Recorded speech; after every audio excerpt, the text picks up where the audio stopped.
ഈ ഇസ്ലാമോഫോബിയ വിരുദ്ധ സമ്മേളനത്തിൽ മുഖ്യപ്രഭാഷണം നിർവഹിച്ചുകൊണ്ട് സംസാരിക്കുന്നതിനായി പ്രമുഖ പണ്ഡിതനും ഉജ്ജ്വല പ്രഭാഷകനുമായ സലീം മമ്പാട് സാഹിബിനെ ആദരപൂർവ്വം ക്ഷണിക്കുന്നു.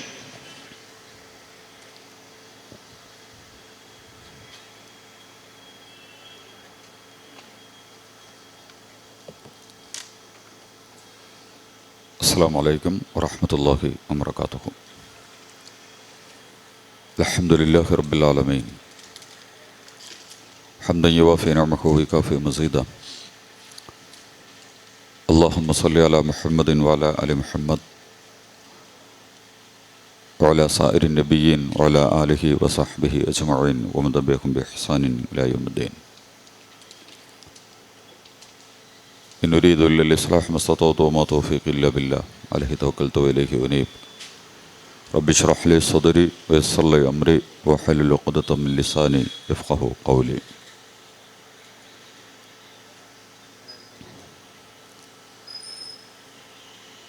ഹന്നലയുടെ വഴിയെ നടക്കുക, ഭാബരിയുടെ ഓർമ്മകളുണ്ടായിരിക്കുക. ഈ ഒരു സന്ദേശത്തിൻ്റെ തലക്കെട്ടിൽ നിന്നുകൊണ്ട് SIOവിൻ്റെ നേതൃത്വത്തിൽ സംഘടിപ്പിക്കപ്പെട്ടിട്ടുള്ള ഇസ്ലാമോഫോബിയ വിരുദ്ധ സമ്മേളനത്തിലാണ് നമ്മൾ പങ്കെടുത്ത് കൊണ്ടിരിക്കുന്നത്. നമ്മുടെ പ്രിയപ്പെട്ട വിദ്യാർത്ഥി സുഹൃത്തുക്കൾ ഏറെ ആവേശകരമായ ഒരു പ്രകടനം ഈരാറ്റുപേട്ട ടൗണിൽ, പട്ടണത്തിൽ നടത്തിയതിന് ശേഷമാണ് നമ്മളുടെ ഈ സമ്മേളനം ഇവിടെ നടന്നുകൊണ്ടിരിക്കുന്നത്. ഉദ്ഘാടന പ്രഭാഷണം നിർവഹിച്ച SIOവിൻ്റെ സംസ്ഥാന ജനറൽ സെക്രട്ടറി സഹോദരൻ അഡ്വക്കേറ്റ് റഹ്മാൻ ഇരിക്കൂർ, വേദിയിലിരിക്കുന്ന SIOവിൻ്റെ സംസ്ഥാന സെക്രട്ടറി സഹോദരൻ അമീൻ മുമ്പാട്, SIO കോട്ടയം ജില്ലാ പ്രസിഡന്റ്, ജമാഅത്തെ ഇസ്ലാമി കോട്ടയം ജില്ലാ പ്രസിഡന്റ്, മറ്റു SIOവിൻ്റെ ഭാരവാഹികളെ, കരുണാവാരിധിയായ അല്ലാഹു സുബ്ഹാനഹു വ തആല നമ്മുടെ ഈ ഒരുമിച്ച കൂടലിനെ അനുഗ്രഹിക്കുമാറാകട്ടെ. ഏറെ സംഘർഷഭരിതമായ സങ്കീർണമായ ഒരു ലോക ഘടനയിലൂടെ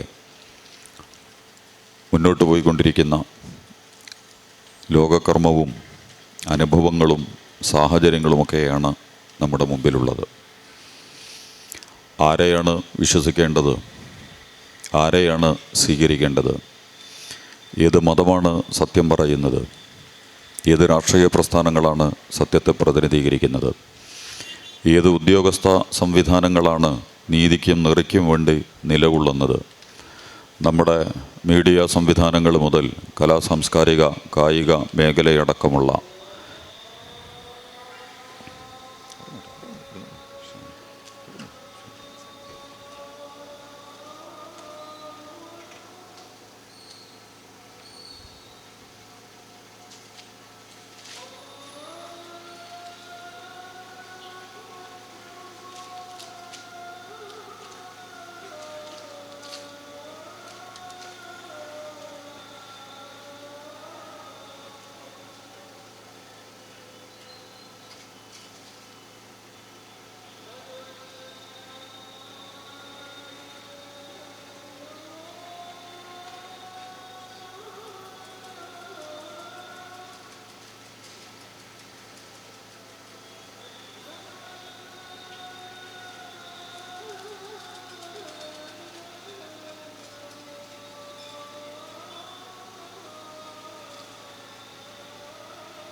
അപ്പോൾ പറഞ്ഞു വന്നത്, ഈ നമ്മുടെ രാജ്യത്തും സമൂഹത്തിലും ലോകത്തുടനീളം നമ്മുടെ കൊച്ചു പ്രദേശങ്ങളിലടക്കം വ്യത്യസ്തമായ മതങ്ങളും മതേതര പ്രസ്ഥാനങ്ങളും ധാരാളം സംഘടനകളുമൊക്കെ പ്രവർത്തിച്ചുകൊണ്ടിരിക്കുകയാണ്. ഈ മതങ്ങൾ, ഈ മതേതര പ്രസ്ഥാനങ്ങൾ, ഇവരൊക്കെ എന്തിനെയാണ് പ്രതിനിധീകരിക്കുന്നത്? ആരെയാണ് നമ്മൾ ഇതിലൊക്കെ വിശ്വാസത്തിലെടുക്കുക? ഹിന്ദുവിൻ്റെയും ഇസ്ലാമിൻ്റെയും ക്രിസ്ത്യാനിറ്റിയുടെയും സെക്യുലറിസത്തിൻ്റെയും ജനാധിപത്യത്തിൻ്റെയും ഡെമോക്രസിയുടെയും സോഷ്യലിസത്തിൻ്റെയും ഒക്കെ പലതിൻ്റെയും മറവിൽ നിന്നുകൊണ്ട് പല സ്വഭാവത്തിൽ പലരും പല കാര്യങ്ങളും നമ്മുടെ മുമ്പിൽ അവതരിപ്പിച്ചുകൊണ്ടിരിക്കുകയാണ്. എന്താണ് വസ്തുതകൾ? എവിടെയാണ് ശരികൾ കിടക്കുന്നത്? ആരെയാണ് നമ്മൾ വിശ്വസിക്കുക? നമ്മളുടെ DGP ആണോ നമ്മൾ പരിഗണിക്കേണ്ടത്? ADGP ആണോ പരിഗണിക്കേണ്ടത്? നമ്മുടെ മുഖ്യമന്ത്രിയെയാണോ നമ്മൾ കേൾക്കേണ്ടത്? അതുപോലെ തന്നെ നമ്മളുടെ ചാനലുകളെയും അതുപോലെ തന്നെ ഭരണപക്ഷത്തും പ്രതിപക്ഷത്തുമൊക്കെയുള്ള ആളുകളെയാണോ പരിഗണിക്കേണ്ടത്? ഇത് ഇവിടുത്തെ മാത്രമൊന്നും പ്രശ്നമല്ല. ലോകത്തുടനീളം നമ്മൾ കണ്ടുകൊണ്ടിരിക്കുന്ന ആശയക്കുഴപ്പങ്ങളുടെ, കൂട്ടിക്കലർത്തലുകളുടെ, തെറ്റുദ്ധാരണകളുടെ, മുൻധാരണകളുടെ, അപകടകരമായ അഴകുടമ്പൻ നടപടികളുടെ പല സ്വഭാവത്തിലുള്ള അവതരണങ്ങൾ പല ഭാഗത്തു നിന്നും വളരെ അപകടകരമായ രീതിയിൽ നടന്നുകൊണ്ടിരിക്കുന്നു. കാര്യങ്ങളെ വസ്തുനിഷ്ഠമായിട്ട് വിശകലനം ചെയ്യാനും വിലയിരുത്താനും തിരിച്ചറിയാനും സാധിക്കാത്ത വണ്ണമുള്ള സാമ്യതകളിലേക്ക്, ഐക്യങ്ങളിലേക്ക് സംഘങ്ങളും സംഘടനകളും പ്രസ്ഥാനങ്ങളുമൊക്കെ കാലെടുത്ത് വെച്ചുകൊണ്ടിരിക്കുന്ന, എവിടെയാണ് ഇവർ പരസ്പരം വ്യത്യാസപ്പെടുന്നത്? എന്തിനാണ് ഇവർക്ക് ഒന്നിക്കാൻ കഴിയുന്നത്? എവിടെയാണ് ഇവർ വേറിട്ട് നിൽക്കുന്നത്? ഇതൊന്നും തിരിച്ചറിയാൻ പറ്റാത്ത വണ്ണം എല്ലാവരും ഒരേ സ്വഭാവത്തിലും ഒരേ അളവിലും തോതിലുമൊക്കെ കാര്യങ്ങളെ സമീപിച്ചുകൊണ്ടിരിക്കുന്ന ഒരു കാലഘട്ടത്തിൽ കൂടിയാണ് നമ്മളുള്ളത് എന്ന് നമ്മൾ മനസ്സിലാക്കണം. ഞാനത് സൂചിപ്പിക്കുമ്പോൾ ചില ആശയക്കുഴപ്പങ്ങൾ ഉണ്ടാവും. ഇതെന്താണ് ഇങ്ങനെ പറഞ്ഞു വരുന്നത് എന്ന് എൻ്റെ പ്രിയപ്പെട്ട സഹോദരങ്ങളോടും സഹോദരിമാരോടും എനിക്ക് പറയാനുള്ളത്, ഒരൊറ്റ വഴിയേ ഉള്ളൂ നമ്മളെ സംബന്ധിച്ചിടത്തോളം. സത്യത്തിൻ്റെയും ശരിയുടെയും നീതിയുടെയും മൂല്യങ്ങളുടെയും വഴികളിലേക്ക് തിരിഞ്ഞു നിന്നുകൊണ്ട്, നിസ്വാർത്ഥതയുടെയും നിഷ്കളങ്കതയുടെയും സത്യസന്ധതയുടെയും മൂല്യങ്ങളിൽ നിന്നുകൊണ്ട് കാര്യങ്ങളെ സമീപിക്കുക എന്നുള്ളതല്ലാതെ മറ്റൊരു വഴിയും നമ്മുടെ മുമ്പിലില്ല. അന്താരാഷ്ട്ര തലം മുതൽ പ്രാദേശിക തലത്തിലടക്കം പല സംവിധാനങ്ങളും നമ്മുടെ മുമ്പിൽ പ്രവർത്തിച്ചുകൊണ്ടിരിക്കുന്നുണ്ട്. നിങ്ങളിപ്പോൾ ഈ തൂഫാനുൽ അഖ്സ, ഹൻലലയുടെ വഴിയുമായിട്ട് നമ്മൾ കാര്യങ്ങളിലേക്ക് കടന്നു ചെല്ലുമ്പോൾ ഏറ്റവും സജീവമായി നമ്മുടെ മുന്നിൽ നിൽക്കുകയാണ് ഇപ്പോൾ ഗസയും ഫലസ്തീനും ഇസ്രായേലുമായി ബന്ധപ്പെട്ടുകൊണ്ടുള്ള പ്രശ്നങ്ങൾ. ഒക്ടോബർ 7-നാണ്, ഈ ഏതാനും ദിവസങ്ങൾ കഴിഞ്ഞാൽ ഒരു വർഷം പൂർത്തീകരിക്കപ്പെടാൻ പോവുകയാണ് ഈ ഒക്ടോബർ 7 തൂഫാനുൽ അഖ്സ. ഈ തൂഫാനുൽ അഖ്സ ഉണ്ടാകുന്നതിന് മുമ്പ് ഏറ്റവും രസകരമായൊരു കാര്യം, ഇന്ത്യയാണ് G7 സമ്മേളനത്തിന് ആതിഥ്യം വഹിച്ചിരുന്നത്. ലോക മുതലാളിമാരുടെ, ലോകത്തിലെ ഏറ്റവും വലിയ തട്ടിപ്പന്മാരാണ് ലോക മുതലാളിമാർ. ലോകത്തെ എല്ലാ വൃത്തികേടുകളുടെയും തലതൊട്ടപ്പന്മാരാണ് ഈ ലോക മുതലാളിത്ത സംവിധാനങ്ങളും അതിൻ്റെ ഉത്തരവാദിത്തം ഏറ്റെടുത്തിട്ടുള്ള രാഷ്ട്ര സംവിധാനങ്ങളും എന്ന്. അതിൻ്റെ പിന്നിൽ വേറെ ടീമുകളുണ്ട്. അവരൊക്കെ കൂടിയിട്ടൊരു പുതിയ സഖ്യം രൂപപ്പെട്ടിരുന്നു. ആ സഖ്യത്തിൻ്റെ മറ്റു കാര്യങ്ങളൊന്നുമല്ല പറയുന്നത്, രസകരമായ സഖ്യമാണത്. ഒന്ന്, ഹൈന്ദവതയെ പ്രതിനിധീകരിക്കുന്ന മിസ്റ്റർ നരേന്ദ്രമോദി ആ സഖ്യത്തിലെ നമ്പർ 1 കക്ഷിയാണ്. രണ്ടാമത്തത് ഇസ്ലാമിനെ പ്രതിനിധീകരിക്കുന്ന സൗദി അറേബ്യയുടെ മുഹമ്മദ് ബിൻ സൽമാൻ ആ സഖ്യത്തിലെ ഏറ്റവും പ്രധാനപ്പെട്ട കക്ഷിയാണ്. മൂന്നാമത്തത് UAE ഉണ്ട്, അതിൽ നമ്മുടെ യുണൈറ്റഡ് അറബിക് എമിറേറ്റ്സിൻ്റെ, അതിൻ്റെ മുഹമ്മദ് ബിൻ സായിദ് എന്ന് പറയുന്ന. അപ്പോൾ 2 ഇസ്ലാം, ഒരു ഹൈന്ദവത. അതുപോലെ തന്നെ ലോക ക്രിസ്ത്യാനിറ്റിയുടെയൊക്കെ ഉത്തരവാദിത്തം ഏറ്റെടുത്തിട്ടുള്ള അമേരിക്ക, മിസ്റ്റർ ബൈഡൻ, അദ്ദേഹം അതിൽ പങ്കാളിയാണ്. അതുപോലെ തന്നെ ബ്രിട്ടൻ്റെയും ഫ്രാൻസിൻ്റെയും ഒക്കെ ആളുകൾ അതിൽ പങ്കാളിയാണ്.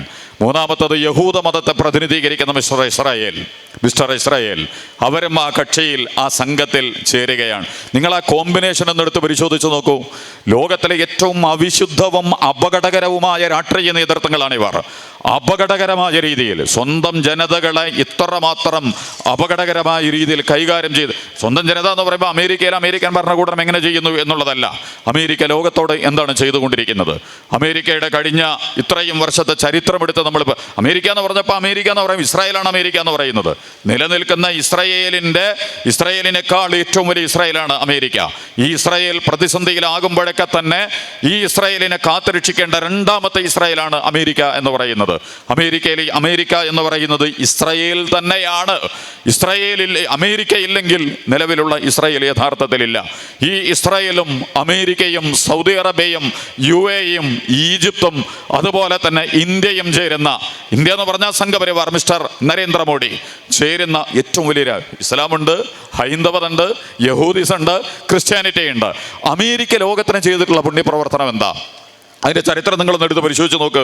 അതിൻ്റെ വിശദീകരണത്തിലേക്ക് നമ്മൾ പോകണില്ല. അല്ലെങ്കിൽ അമേരിക്കയെ കൊണ്ട് ആരാണ് ചെയ്തുകൊണ്ടിരിക്കുന്നത്? ഇന്ത്യയിലെ കേരളത്തിലെ പോലീസിനെ കൊണ്ട് ആരാണ് കർമ്മങ്ങൾ ചെയ്യിച്ചുകൊണ്ടിരിക്കുന്നത്? രഹസ്യാന്വേഷണ സംവിധാനങ്ങൾ ആരാണ് നയിച്ചുകൊണ്ടിരിക്കുന്നത്? കേരളത്തിലെ ഗവൺമെൻറ് സംവിധാനങ്ങൾ, ഉദ്യോഗസ്ഥ സംവിധാനങ്ങൾ ആരാണ് നിയന്ത്രിച്ചുകൊണ്ടിരിക്കുന്നത്? കേരളത്തിലെ മീഡിയ സംവിധാനങ്ങൾ ആരാണ് നിയന്ത്രിച്ചുകൊണ്ടിരിക്കുന്നത്? ഇന്ത്യയിലെ മീഡിയ സംവിധാനങ്ങൾ ആരാണ് നിയന്ത്രിച്ചുകൊണ്ടിരിക്കുന്നത്? ഇന്ത്യയിലെ ഉദ്യോഗസ്ഥ സംവിധാനങ്ങൾ ആരാണ് നിയന്ത്രിച്ചുകൊണ്ടിരിക്കുന്നത്? ഇതിൻ്റെ സൂക്ഷ്മമായ പഠനങ്ങൾ നിങ്ങൾ നടത്തിയാൽ 3.1% വരുന്ന ബ്രാഹ്മണന്മാരാണ്, സവർണ ബ്രാഹ്മണന്മാരാണ് ഇന്ത്യയുടെ 99.99% അധികാരത്തിൻ്റെ അകത്തലങ്ങളിലുമുള്ളത് എന്ന് നിങ്ങൾക്ക് മനസ്സിലാവും. ഈ 3.1% വരുന്ന ഈ ബ്രാഹ്മണന്മാർ 130 കോടി വരുന്ന മനുഷ്യരെ വളരെ കൃത്യമായി നിയന്ത്രിച്ചുകൊണ്ടിരിക്കുന്നുണ്ട്. അതിൽ തന്നെ മഹാരാഷ്ട്ര കേന്ദ്രീകരിച്ചിട്ടുള്ള ചിത്പാവൻ ബ്രാഹ്മണന്മാർ എന്ന് പറയുന്ന ഗ്രൂപ്പ്, എന്നാണ് RSS ഉണ്ടായിട്ടുള്ളത്. സംഘപരിവാരത്തിൻ്റെ എല്ലാ നേതാക്കന്മാർ, ഗോൾവാൾക്കർ, ഹെഡ്ഗേവർ, അതുപോലെ തന്നെ വീര സവർക്കർ, ചഡ്ഡ, നഡ്ഡ എന്നൊക്കെ നമ്മൾ പറയുന്ന സംഘപരിവാരത്തിൻ്റെ എല്ലാ നേതാക്കന്മാരും വംശീയ നരവംശാസ്ത്ര പഠനം അനുസരിച്ച് ഈ ചിത്പാവൻ ബ്രാഹ്മണന്മാർ യഹൂദന്മാരാണ് എന്നുള്ള ചില പഠനങ്ങളും സാമൂഹ്യ ശാസ്ത്ര വായനകളും ഒക്കെ നമ്മുടെ മുമ്പിൽ. അതും കൂടി ആണെങ്കിൽ പിന്നെ വളരെ ശരിയായി. അങ്ങനെ കടല കയറി വന്ന ചിതറിപ്പോയ ഇസ്രായേലിലെ ഗോത്രവർഗങ്ങളിൽപ്പെട്ടവർ ഇന്ത്യയിൽ വന്നപ്പോൾ പൂണൂലിട്ട ബ്രാഹ്മണന്മാരായിട്ടുള്ള ബ്രാഹ്മണന്മാരിലെ സവർണന്മാരാണ് മഹാരാഷ്ട്രയിലെ ചിത്പാവൻ ബ്രാഹ്മണന്മാർ എന്ന് പറയുന്നത്. ഇന്ത്യൻ ബ്രാഹ്മണിസത്തിന്റെ റിമോട്ട് കൺട്രോൾ ഈ മഹാരാഷ്ട്ര കേന്ദ്രീകരിച്ചിട്ടുള്ള ചിത്പാവൻ ഗ്രൂപ്പാണ്. ആ ചിത്പാവൻ ഗ്രൂപ്പ് അടക്കമുള്ള വെറും 3.1% വരുന്ന ബ്രാഹ്മണന്മാരാണ് ഇന്ത്യ രാജ്യത്തിന്റെ എല്ലാ മർമ്മപ്രധാനം. ഇപ്പം മാത്രമല്ല, കഴിഞ്ഞ 3000-ഓളം വർഷമായി അതിന് അല്ലറ ചില്ലറ പ്രശ്നങ്ങൾ ഉണ്ടായിട്ടുള്ളത്. ഒന്ന് ബുദ്ധമതത്തിന്റെയും ജൈനമതത്തിന്റെയും കാലഘട്ടത്തിലാണ്. രണ്ടാമത്തത് മുസ്ലിം ഭരണാധികാരികൾ ഈ രാജ്യം. എന്നാൽ പോലെ മുസ്ലിം ഭരണാധികാരികൾ എന്ന് പറയുന്നത് വേറെ ഏതോ അർത്ഥത്തിൽ അവരുടെ എല്ലാ നേതൃത്വങ്ങളിലും എല്ലാ വിഭാഗങ്ങളിലും ഉണ്ടായിരുന്നു. പക്ഷേ ഇസ്ലാമിൻ്റെ ആശയ സങ്കല്പങ്ങൾ, അതിൻ്റെ ദർശനങ്ങൾ, അതിൻ്റെ പ്രയോഗങ്ങൾ എന്ന് പറയുന്നത് ഈ ബ്രാഹ്മണിസം ഈ രാജ്യത്തിൻ്റെ മുമ്പിൽ അവതരിപ്പിക്കുന്ന അപകടകരമായ വർണ്ണാശ്രമ വ്യവസ്ഥക്കെതിരായിരുന്നു എന്നുള്ളത് കൊണ്ട് ഇസ്ലാമിൻ്റെ കാലഘട്ടത്തിലും കുറച്ച് പ്രശ്നങ്ങൾ അവർക്ക് ഉണ്ടായിട്ടുണ്ട്. പക്ഷെ അതൊക്കെ കഴിഞ്ഞ 3000 വർഷം. ഇപ്പോൾ മുസ്ലിങ്ങളുടെ CAA സംബന്ധിച്ച്, മുസ്ലിങ്ങളുടെ പൗരത്വവുമായി ബന്ധപ്പെട്ടുകൊണ്ട്, മുസ്ലിം സമുദായത്തിനെ ഒറ്റപ്പെടുത്തുന്നതുമായി ബന്ധപ്പെട്ടുകൊണ്ട് ധാരാളം ചർച്ചകൾ നമ്മുടെ സാമൂഹിക അന്തരീക്ഷത്തിൽ നടന്നുകൊണ്ടിരിക്കുന്നുണ്ട്. എനിക്ക് എന്നോട് നിങ്ങളോടും പറയാനുള്ളത്, നമ്മൾ പേടിക്കേണ്ട ഒരു കാര്യമില്ല, നമ്മളിതിൽ ഭയപ്പെടേണ്ട യാതൊരു പ്രശ്നങ്ങളും ഇല്ല. കാരണം ഇത് ഇവർ ആദ്യമായിട്ട് ആർക്കെങ്കിലും എതിരെ ഇന്ത്യയിലെ സവർണ ബ്രാഹ്മണ വർഗം പ്രയോഗിക്കുന്ന കാപട്യങ്ങളല്ല. മറിച്ച് കഴിഞ്ഞ 3000 വർഷമായി ഇന്ത്യയിലെ ദലിതുകൾ, പട്ടികജാതി പട്ടികവർഗങ്ങൾ, ആദിവാസികൾ, ദ്രവീഡിയൻ പ്രസ്ഥാനങ്ങൾ, ഇന്ത്യയിലെ ബ്രാഹ്മണന്മാരല്ലാത്ത എല്ലാവർക്കെതിരെയും അതിമാരകമായ രീതിയിൽ തൊട്ടുകൂടായ്മ, അന്നത്തെ പൗരത്വ നിഷേധം അങ്ങനെയാണ്. തീണ്ടിക്കൂടായ്മ, നടക്കുന്നിടത്ത്, ഇരിക്കുന്നിടത്ത്, കിടക്കുന്നിടത്ത്, പഠിക്കുന്നിടത്ത്, കുടിക്കുന്നിടത്ത്, കളിക്കുന്നിടത്തൊക്കെ അടിയും കിലോമീറ്ററും ഒക്കെ കൃത്യമായി നിർണയിച്ച് ഇത്ര അടി അടുത്ത് ഞങ്ങളടുത്തേക്ക് വരാൻ പാടുള്ളൂ, അടുക്കാൻ പാടില്ല, തൊടാൻ പാടില്ല, വെള്ളം കുടിക്കാൻ പാടില്ല, ഒരുമിച്ചിരുന്ന് പഠിക്കാൻ പാടില്ല. ഞാൻ അതിൻ്റെ വിശദാംശങ്ങളിലേക്കൊന്നും പോകുന്നില്ല. സംഘപരിവാർ അത്തരം യാഥാർത്ഥ്യങ്ങളൊക്കെ മറച്ചു വെച്ചിട്ട് മുസ്ലിം സമുദായമാണ് ഇതൊക്കെ ഇവിടെ തുടങ്ങി വെച്ചത് എന്ന രീതിയിലുള്ള ചരിത്രാവതരണങ്ങൾ വളരെ മാരകമായ സ്വഭാവത്തിൽ നമ്മളുടെ സോഷ്യൽ മീഡിയ സംവിധാനങ്ങളും അതുപോലുള്ള ഹാൻഡിലുകളും ഒക്കെ ഉപയോഗിച്ചുകൊണ്ട് വ്യാപകമായി പ്രചരിപ്പിച്ചുകൊണ്ടിരിക്കുക. ഞാൻ പറഞ്ഞത്, കഴിഞ്ഞ 3000 വർഷമായി ഇവരക്കാർക്കും പൗരത്വം കൊടുത്തിട്ടില്ല. ഇവിടുത്തെ പിന്നോക്കവർഗ പ്രസ്ഥാനങ്ങൾക്ക് അധസ്ഥിത ഒരു അമ്പലത്തിൽ പൂജാരിയാവാൻ ഒരു ബ്രാഹ്മണനല്ലാത്ത ഒരാൾക്ക് കഴിയോ? നിങ്ങൾ ഹിന്ദു സമുദായത്തിന്റെ എല്ലാ അകത്തളങ്ങളിലും നിന്നിട്ട് നിങ്ങൾ ചോദിക്കുക, ശബരിമലയിലെ മേൽശാന്തിയാവാൻ, ഗുരുവായൂരിലെ മേൽശാന്തിയാവാൻ ബ്രാഹ്മണനല്ലാത്ത ഒരാൾക്ക് സാധിക്കുമോ? ഒരിക്കലും സാധ്യമല്ല. അവരെ തൊട്ടുകൂടാത്തവരും തീണ്ടിക്കൂടാത്തവരും പൗരത്വമില്ലാത്തവരുമാക്കി മാറ്റിവെച്ചവർ കൊന്നിട്ടുണ്ട്, ചുട്ടരിച്ചിട്ടുണ്ട്. അപകടകരമായ രീതിയിൽ ക്രൂരമായ പീഡനങ്ങൾക്ക് പിന്നോക്ക വർഗങ്ങളെ ബ്രാഹ്മണിസം വിധേയമാക്കിയിട്ടുണ്ട്. അതിൻ്റെ ചരിത്രത്തിലേക്ക് നമ്മൾ കടന്നു പോകണില്ല. അതേ കളി ഈ 21-ാം നൂറ്റാണ്ടിൽ ഇന്ത്യൻ മുസ്ലിമീങ്ങളെ മുന്നിൽ വെച്ചുകൊണ്ട് അതിന് വഴങ്ങാത്ത, അതിന് കിട്ടിയിട്ടില്ലാത്ത, അതിന് വെരുങ്ങാൻ സാധ്യതയില്ലാത്ത ഇന്ത്യൻ മുസ്ലിമീങ്ങൾ, അത്ഭുതകരമാണ് ഇന്ത്യൻ മുസ്ലിമീങ്ങൾ. ഒരു പേടി നമ്മളെ പേടിക്കേണ്ട കാര്യമില്ല. സംഘപരിവാരത്തിന്റെ ആലയിലേക്ക് കയറി ചെല്ലാത്ത ഏതെങ്കിലും ഒരു സമുദായമുണ്ടെങ്കിൽ അതാണ് ഇന്ത്യയിലെ മുസ്ലിം സംഘം എന്ന് പറയുന്നത്. വ്യക്തികൾ ആളുകൾ പോയിട്ടുണ്ട്, ചില സംഘടനകളൊക്കെ ഒളിഞ്ഞു കിടക്കാൻ ശ്രമിച്ചിട്ടുണ്ട്. പക്ഷെ ഇന്ത്യയിലെ പൊതു മുസ്ലിം സമുദായം എന്ന് പറയുന്നത് സംഘപരിവാരം വിരിച്ച വിരിപ്പരയിലേക്കും കിടപ്പറയിലേക്കുമൊക്കെ രാത്രിയും പകലും ഇരുട്ടത്തുമൊക്കെ കയറിപ്പോയിട്ടുള്ള ധാരാളം സംഘങ്ങളും സംഘടനകളും പ്രസ്ഥാനങ്ങളും മതസമൂഹങ്ങളും ഒക്കെ ഉള്ളപ്പോൾ ഒരിക്കലും അതിലേക്ക് കയറി ചെന്നില്ല എന്ന് മാത്രമല്ല, അധികരുത്തുള്ള പ്രതിരോധങ്ങൾ സംഘപരിവാർ ഈ രാജ്യത്ത് ഉണ്ടാക്കിയെടുത്തുകൊണ്ടിരിക്കുന്ന ഭവിഷ്യത്തുകൾക്കെതിരെ അതിശക്തമായ രാഷ്ട്രീയ പ്രതിരോധത്തിന് ഉജ്ജ്വലമായ നേതൃത്വം നൽകിയിട്ടുള്ള സംഘം കൂടിയാണ് ചിലപ്പോൾ ഇനിയും വരാനിരിക്കുന്ന നാളുകളിൽ സംഘപരിവാർ എന്ന് പറയുന്ന പ്രസ്ഥാനത്തിന് പടിയടച്ച് പിണ്ടം വെക്കാൻ ആരെങ്കിലും നേതൃത്വം നൽകേണ്ടതുണ്ടെങ്കിൽ അത് ഇന്ത്യയിലെ മുസ്ലിം സമൂഹമായിരിക്കും എന്നുള്ളിടത്തേക്ക് നിർബന്ധിതമായി കാര്യങ്ങൾ നീങ്ങിക്കൊണ്ടിരിക്കുന്ന, ഞാൻ പറഞ്ഞത് സംഘപരിവാരത്തെ നമ്മൾ അനുസരിക്കേണ്ട കാര്യമൊന്നുമില്ല. നേരത്തെ അവിടെ ഖിറാഅത്ത് ഓതി വെച്ച സൂറത്തുണ്ടല്ലോ, ലാ ഉഖ്സിമു ബിഹാദൽ ബലദ് വഅൻത ഹല്ലൻ ബിഹാദൽ ബലദ് വവാലിദിൻ വമാ വലദ്. നമ്മൾ പുറത്തുള്ളവരാ, അവര് ആരാണ് ഇവിടെ അകത്തും പുറത്തുള്ളവര്, ആരാണ് ഇവിടെ നിന്ന് പുറത്തു വന്നവർ? അത്തരം ചർച്ചകൾ വളരെ വിശദമായിട്ട് നമ്മൾ നടത്തുക. സംഘപരിവാർ നമ്മുടെ മുമ്പിൽ വരട്ടെ. ഇന്ത്യൻ മുസ്ലിമീങ്ങൾ പുറത്തുള്ളവരാണ്, വിദേശികളാണ്, അങ്ങനെയാണ് ക്രിസ്ത്യാനികളും പുറത്തുള്ളവരാ. ആശയമാണ് പുറത്തുള്ളതെങ്കിൽ, അതാണ് നിങ്ങൾ പറയുന്നതെങ്കിൽ അതിനെക്കുറിച്ച് വിശദമായ ചർച്ചകൾ നടക്കണം. ആശയങ്ങളും പ്രസ്ഥാനങ്ങളും വ്യക്തികളും വേദഗ്രന്ഥങ്ങളും ഒക്കെ അകത്തും പുറത്തും നോക്കി സ്വീകരിക്കേണ്ടതാണോ? ആ അർത്ഥത്തിലാണോ കാര്യങ്ങളെ കൈകാര്യം ചെയ്യേണ്ടത്? എങ്കിൽ പിന്നെ ഇസ്രായേലിനെ ഇന്ത്യ സ്വീകരിക്കേണ്ടതില്ല, അമേരിക്ക ഇന്ത്യ സ്വീകരിക്കേണ്ടതില്ല, അതുപോലെ തന്നെ ഒരു രാജ്യങ്ങളെയും സ്വീകരിക്കേണ്ടതില്ല. ആശയങ്ങളെയും ദർശനങ്ങളെയൊക്കെ പുറത്തു വയ്ക്കാം, മറിച്ച് അവരുടെ നിലപാടുകളും സമീപനങ്ങളും നടപടികളും ഒക്കെ നമ്മൾ ഏറ്റെടുക്കാം എന്നൊക്കെയാണ് പറയുന്നതെങ്കിൽ, അതിന്റെ അപ്പുറത്തേക്ക് കുറച്ചും കൂടി മാന്യമായിട്ട് നമ്മൾ ചർച്ച ചെയ്യുകയാണെങ്കിൽ മുഹമ്മദ് മുസ്തഫ സ്വല്ലല്ലാഹു അലൈഹി വസല്ലം, ഹസ്രത്ത് ഈസ, ജീസസ് ക്രൈസ്റ്റ് എന്ന് പറയുന്ന യേശു, അതുപോലെ തന്നെ മൂസ എന്ന് പറയുന്ന മോശ പ്രവാചകൻ, ഇവരൊക്കെ ആരായിരുന്നു? ഇവരൊക്കെ എന്തിനു വേണ്ടി വന്നവരായിരുന്നു? ഏത് മതത്തെയും ഏത് മതേതര പ്രസ്ഥാനങ്ങളെയുമാണ് അവർ പ്രതിനിധീകരിച്ചിട്ടുള്ളത്? വളരെ സത്യസന്ധവും വിശുദ്ധവും വിമോചനാത്മകവും അതുപോലെ തന്നെ വിശുദ്ധവുമായ ആദർശങ്ങളെ പ്രതിനിധീകരിച്ചുകൊണ്ട് കടന്നു വന്നിട്ടുള്ള മുഹമ്മദും യേശുവും മോശായും അബ്രഹാമും രാമനും കൃഷ്ണനും ബുദ്ധനും ജൈനനും ഒക്കെ ഒരേ കുടുംബത്തിലെ കക്ഷികളാ. അവരൊക്കെ ഒരേ സംഘത്തിൽ നിന്ന് വന്നിട്ടുള്ളവരാ. സ്ഥലകാലങ്ങളുടെയും സമയത്തിന്റെയും വ്യത്യാസങ്ങളുണ്ട് എന്നുള്ളതല്ലാതെ ചരിത്രത്തിലെ എവിടെയെങ്കിലും വേറെ വേറെ കള്ളികളിൽ കൊണ്ടുപോയി വെക്കേണ്ടവരല്ല. അത് വളരെ അപകടകരമായ താല്പര്യങ്ങളുമായി ബന്ധപ്പെട്ടതാണ്. ഓരോ പ്രവാചകന്മാരും ഓരോ പുണ്യപുരുഷന്മാരും വേദഗ്രന്ഥങ്ങളും ഒക്കെ തന്നെയും ഓരോരോ വിഭാഗങ്ങളുടേതാണ് എന്ന് പറഞ്ഞ് അവതരിപ്പിക്കുന്നുവെങ്കിൽ അതിൻ്റെ പിന്നിൽ അപകടകരമായ രാഷ്ട്രീയങ്ങളുണ്ട്, താല്പര്യങ്ങളുണ്ട്. അത് നമ്മൾ വേറെ പഠനവിധേയമാക്കേണ്ടതാണ്. മുഹമ്മദ് നബി ജീസസിനെ തള്ളിപ്പറഞ്ഞിട്ടില്ല, ജീസസ് മോശയെ തള്ളിപ്പറഞ്ഞിട്ടില്ല, മോശ പ്രവാചകൻ അബ്രഹാമിനെ തള്ളിപ്പറഞ്ഞിട്ടില്ല, അബ്രഹാം ഇസ്ഹാക്കിനെയും ഇസ്മായിലിനെയും തള്ളിപ്പറഞ്ഞിട്ടില്ല. ചരിത്രത്തിലെ എല്ലാ പ്രവാചകന്മാരും ഈ പ്രപഞ്ചത്തിൽ ദൈവികമായ സത്യങ്ങളുടെ വെളിപാടുകളെ മനുഷ്യർക്ക് നൽകുന്നതിന് വേണ്ടി കടന്നു വന്നിട്ടുള്ളവരാണ്. അവരൊക്കെയും ഒരേ തത്വങ്ങളെയും ഒരേ നിലപാടുകളെയും ഒരേ മൂല്യങ്ങളെയും ഒരേ സംവിധാനങ്ങളെയുമാണ് പ്രയോഗിച്ച് കടന്നു വന്നിട്ടുള്ളത്. യഥാർത്ഥത്തിൽ ഭിന്നിക്കുന്നതിനേക്കാൾ വേർതിരിയുന്നതിനേക്കാൾ യേശുവിനും മോശാക്കും അബ്രഹാമിനും രാമനും കൃഷ്ണനും മുഹമ്മദ് സ്വല്ലല്ലാഹു അലൈഹി വസല്ലമയ്ക്കും ഒക്കെ ഒരുമിച്ചിരിക്കാൻ കഴിയുന്ന, പക്ഷെ ഇതൊരിക്കലും ഒരുമിച്ചിരിക്കാൻ പാടില്ല എന്ന് തീരുമാനിച്ചിട്ടുള്ള ആളുകൾ ഇവിടെയുണ്ട്. കാരണം അവർ ഒരുമിച്ചിരുന്നാൽ തങ്ങളുടെ താല്പര്യങ്ങൾ, ഞാൻ ആ വശത്തേക്ക് കൂടുതൽ കടന്നു പോവില്ല, ഞാൻ പറയാൻ ആഗ്രഹിച്ചത് യഥാർത്ഥത്തിൽ വിഭജിക്കപ്പെടുന്നതിനേക്കാൾ ഒന്നിക്കുന്നതിന് നമുക്ക് സൗകര്യങ്ങൾ നൽകുന്ന ധാരാളം വിഷയങ്ങൾ നമ്മുടെ മുമ്പിലുള്ള ഒരു ഘട്ടത്തിൽ ഇതിനൊക്കെ മുറിച്ച് കഷ്ണങ്ങളാക്കി അവതരിപ്പിച്ച് ഓരോ വിഭാഗങ്ങളും മുസ്ലിങ്ങൾ പുറത്തുനിന്ന് വന്നവർ ഇതാണല്ലോ സംഘപരിവാർ നടത്തിക്കൊണ്ടിരിക്കുന്നത്. അതുകൊണ്ട് നമ്മുടെ പൗരത്വം റദ്ദു ചെയ്യണം, നമ്മുടെ പൗരത്വത്തെ അവസാനിപ്പിക്കണം.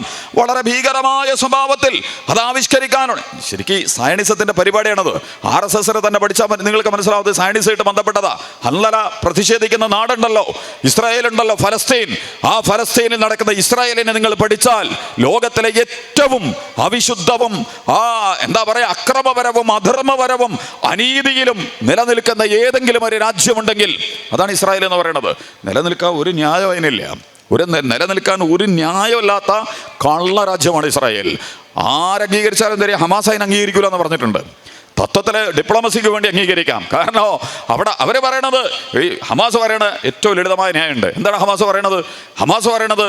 പുറത്തുനിന്ന് വന്ന യഹൂദന്മാർ പോവുക, ഇവിടെയുള്ള യഹൂദന്മാരും ക്രിസ്ത്യാനികളും മുസ്ലിങ്ങളും ഇവിടെ താമസിക്കും, ഞങ്ങളുടെ നാടാണിത്. അതേസമയം യൂറോപ്പിൽ നിന്ന് കെട്ടിയെഴുന്നള്ളി വന്ന യഹൂദന്മാരൊക്കെ ഇവിടെ നിന്ന് പോകണം. അങ്ങനെ നിങ്ങളൊന്ന് എടുത്ത് പരിശോധിച്ച് നോക്ക്. ഇസ്രായേൽ മതേതര രാജ്യമാണ്. ഏത് മതേതര ന്യായത്തിൽ നിന്നാണ് ഇസ്രായേൽ രൂപപ്പെട്ടിട്ടുള്ളത്? ഒരിക്കലും അതിന് മതേതരപരമായ ഒരു ന്യായങ്ങളുമില്ല. എന്താ ന്യായം?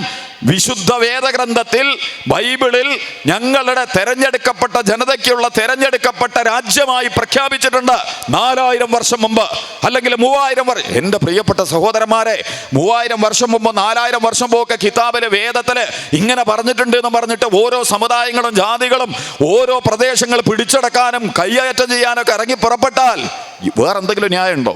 മതേതരത്വത്തിന്റെ, സെക്യുലറിസത്തിന്റെ, സോഷ്യലിസത്തിന്റെ ഇന്ന് ലോകഘടന അംഗീകരിച്ചിട്ടുള്ള ലോകം ഒരു ഭൂപടം രൂപപ്പെടാൻ, ഒരു രാജ്യം രൂപപ്പെടാൻ കാരണമായി തീരുന്ന അടിസ്ഥാനപരമായിട്ട് തന്നെ യഹൂദന്മാർ ഫലസ്തീനികളല്ല. അത് നമ്മൾ പഠിക്കേണ്ടതാണ്. അബ്രഹാമിന്റെ മക്കളല്ലേ അത്?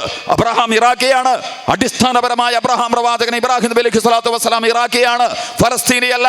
അദ്ദേഹത്തിന്റെ മക്കൾ ഇസ്ഹാക്കും ഇസ്മായിലും ഇസ്മായിൽ അറബയിലും, ഇസ്ഹാക്ക് ജനിക്കുന്നത് അവിടെയും വെച്ചാണ്. എവിടെ വെച്ച്? ഇറാഖിൽ വെച്ചിട്ടാ. എന്നിട്ട് ഈ കുട്ടികളെ കുടുംബത്തിനായിട്ട് ഫലസ്തീനിലേക്ക് പോവുക. ഇബ്രാഹാം പ്രവാചകൻ ഫലസ്തീനിൽ ചെല്ലുമ്പോൾ തന്നെ ഫലസ്തീനികൾ അവിടെ ഉണ്ട്, കനാനികൾ അവിടെ ഉണ്ട്. എന്ന് പറഞ്ഞാൽ അവിടെ താമസിക്കുന്ന ആദ്യ ജനവിഭാഗം അവിടെ ഉണ്ട്. ഞാൻ അതിന്റെ വിശദീകരണത്തിലേക്ക് പോവല്ല. ഇവരിപ്പോ പറയുന്നുണ്ട് ഇവര് പോകുമ്പോൾ വേറെ ആളുകളാണെങ്കിലല്ലേ നമ്മൾ പറയേണ്ടത്. ഒരിക്കലും അതങ്ങനെയല്ല. ആകെ കൂടി 3000 വർഷം, 4000 വർഷത്തെ ചരിത്രത്തിൽ 300ഓളം വർഷങ്ങൾ മാത്രമാണ് യഹൂദന്മാർ എവിടെ താമസിച്ചിട്ടുള്ളത്? ഇസ്രായേലിൽ താമസിച്ചിട്ടുള്ളത്, ഫലസ്തീനിൽ താമസിച്ചിട്ടുള്ളത്. അറിയോ നിങ്ങൾ? 4000 വർഷത്തെ ചരിത്രത്തിൽ. അതുകൊണ്ട് ഇപ്പോഴുള്ള ഹമാസിന്റെ തലവൻ ഷെയ്ഖ് അഹമ്മദ് യാസീൻ 2027 കൂടി ഈ യുദ്ധം തൽക്കാലം അവസാനിക്കും. എന്നാലും തീരൂല. ലോകത്ത് ആർക്കെങ്കിലും പ്രവാചകന്മാരും പുണ്യപുരുഷന്മാരും വേദഗ്രന്ഥത്തിലൊക്കെ സംശയം ഉണ്ടെങ്കിൽ ഫലസ്തീനെ നോക്കിയാൽ മതി, ഇസ്രായേലിനെ നോക്കിയാൽ മതി. ബൈബിൾ നോക്കാം, ഖുർആൻ നോക്കാം. പഴയ നിയമം പുതിയ നിയമം ഖുർആനും വെച്ചിട്ട് അവിടെ പറഞ്ഞിട്ടുള്ള കാര്യങ്ങളാണ് മിഡിൽ ഈസ്റ്റിൽ ഇപ്പോൾ സംഭവിച്ചുകൊണ്ടിരിക്കുന്നത്. നിങ്ങൾ അത്യന്താധുനിക വ്യാഖ്യാനങ്ങളോ സാർവദേശീയ വ്യാഖ്യാനങ്ങളോ അതുപോലെ തന്നെ മറ്റേതെങ്കിലും അർത്ഥത്തിലുള്ള വിശകലനങ്ങളോ ഒക്കെ നടത്തുന്നതിന് പകരം ഈ 3 വേദഗ്രന്ഥങ്ങൾ എങ്ങനെയാണ് മിഡിൽ ഈസ്റ്റിനെയും ഫലസ്തീനെയും ഇസ്രായേലിനെയും ഒക്കെ അവതരിപ്പിച്ചിട്ടുള്ളത് എന്ന് വളരെ കൃത്യമായിട്ട് നിങ്ങൾ പഠിക്കുക. ഒരു പ്രവചന സ്വഭാവത്തിൽ അതിലെ യെഹെസ്കേൽ പ്രവാചകൻ പറഞ്ഞിട്ടുണ്ട്, ഇസ്രായേൽ ഒരു കല്ലായിരിക്കുന്നു. കല്ല് എന്ന് പറഞ്ഞാൽ എന്താ? ഒരു കൂട്ടർക്ക് ഉന്താനും പറ്റൂല, തള്ളാനും പറ്റൂല, നീക്കാനും പറ്റൂല. അതൊരു ഭാരമായിട്ട് കിടക്കും. വികുന്നവന്റെ തലയിൽ, അമേരിക്കന്റെ തലയിലും യൂറോപ്പിന്റെ തലയിലും സംഘപരിവാരത്തിന്റെ തലയിലും ഒക്കെ അങ്ങനെ തന്നെ കിടക്കും. മുസ്ലിമീങ്ങളുടെ തലയിലും കിടക്കും. നിങ്ങൾക്ക് പെട്ടെന്നൊന്നും നീക്കം ചെയ്യാൻ പറ്റും. നീ ഒരു ഭാരമാകും, നീ ഒരു ദുഷിപ്പാവം. എന്തൊരു സർപ്പസന്തതികളെ എന്നൊക്കെയാ ഈസാ നബി വിളിച്ച്. മൂർഖന്മാരെ അത്രയും വിഷമൊളിച്ചു വെച്ചവരാ നിങ്ങൾ. ബൈബിൾ എടുത്ത് പരിശോധിച്ച് നോക്ക്.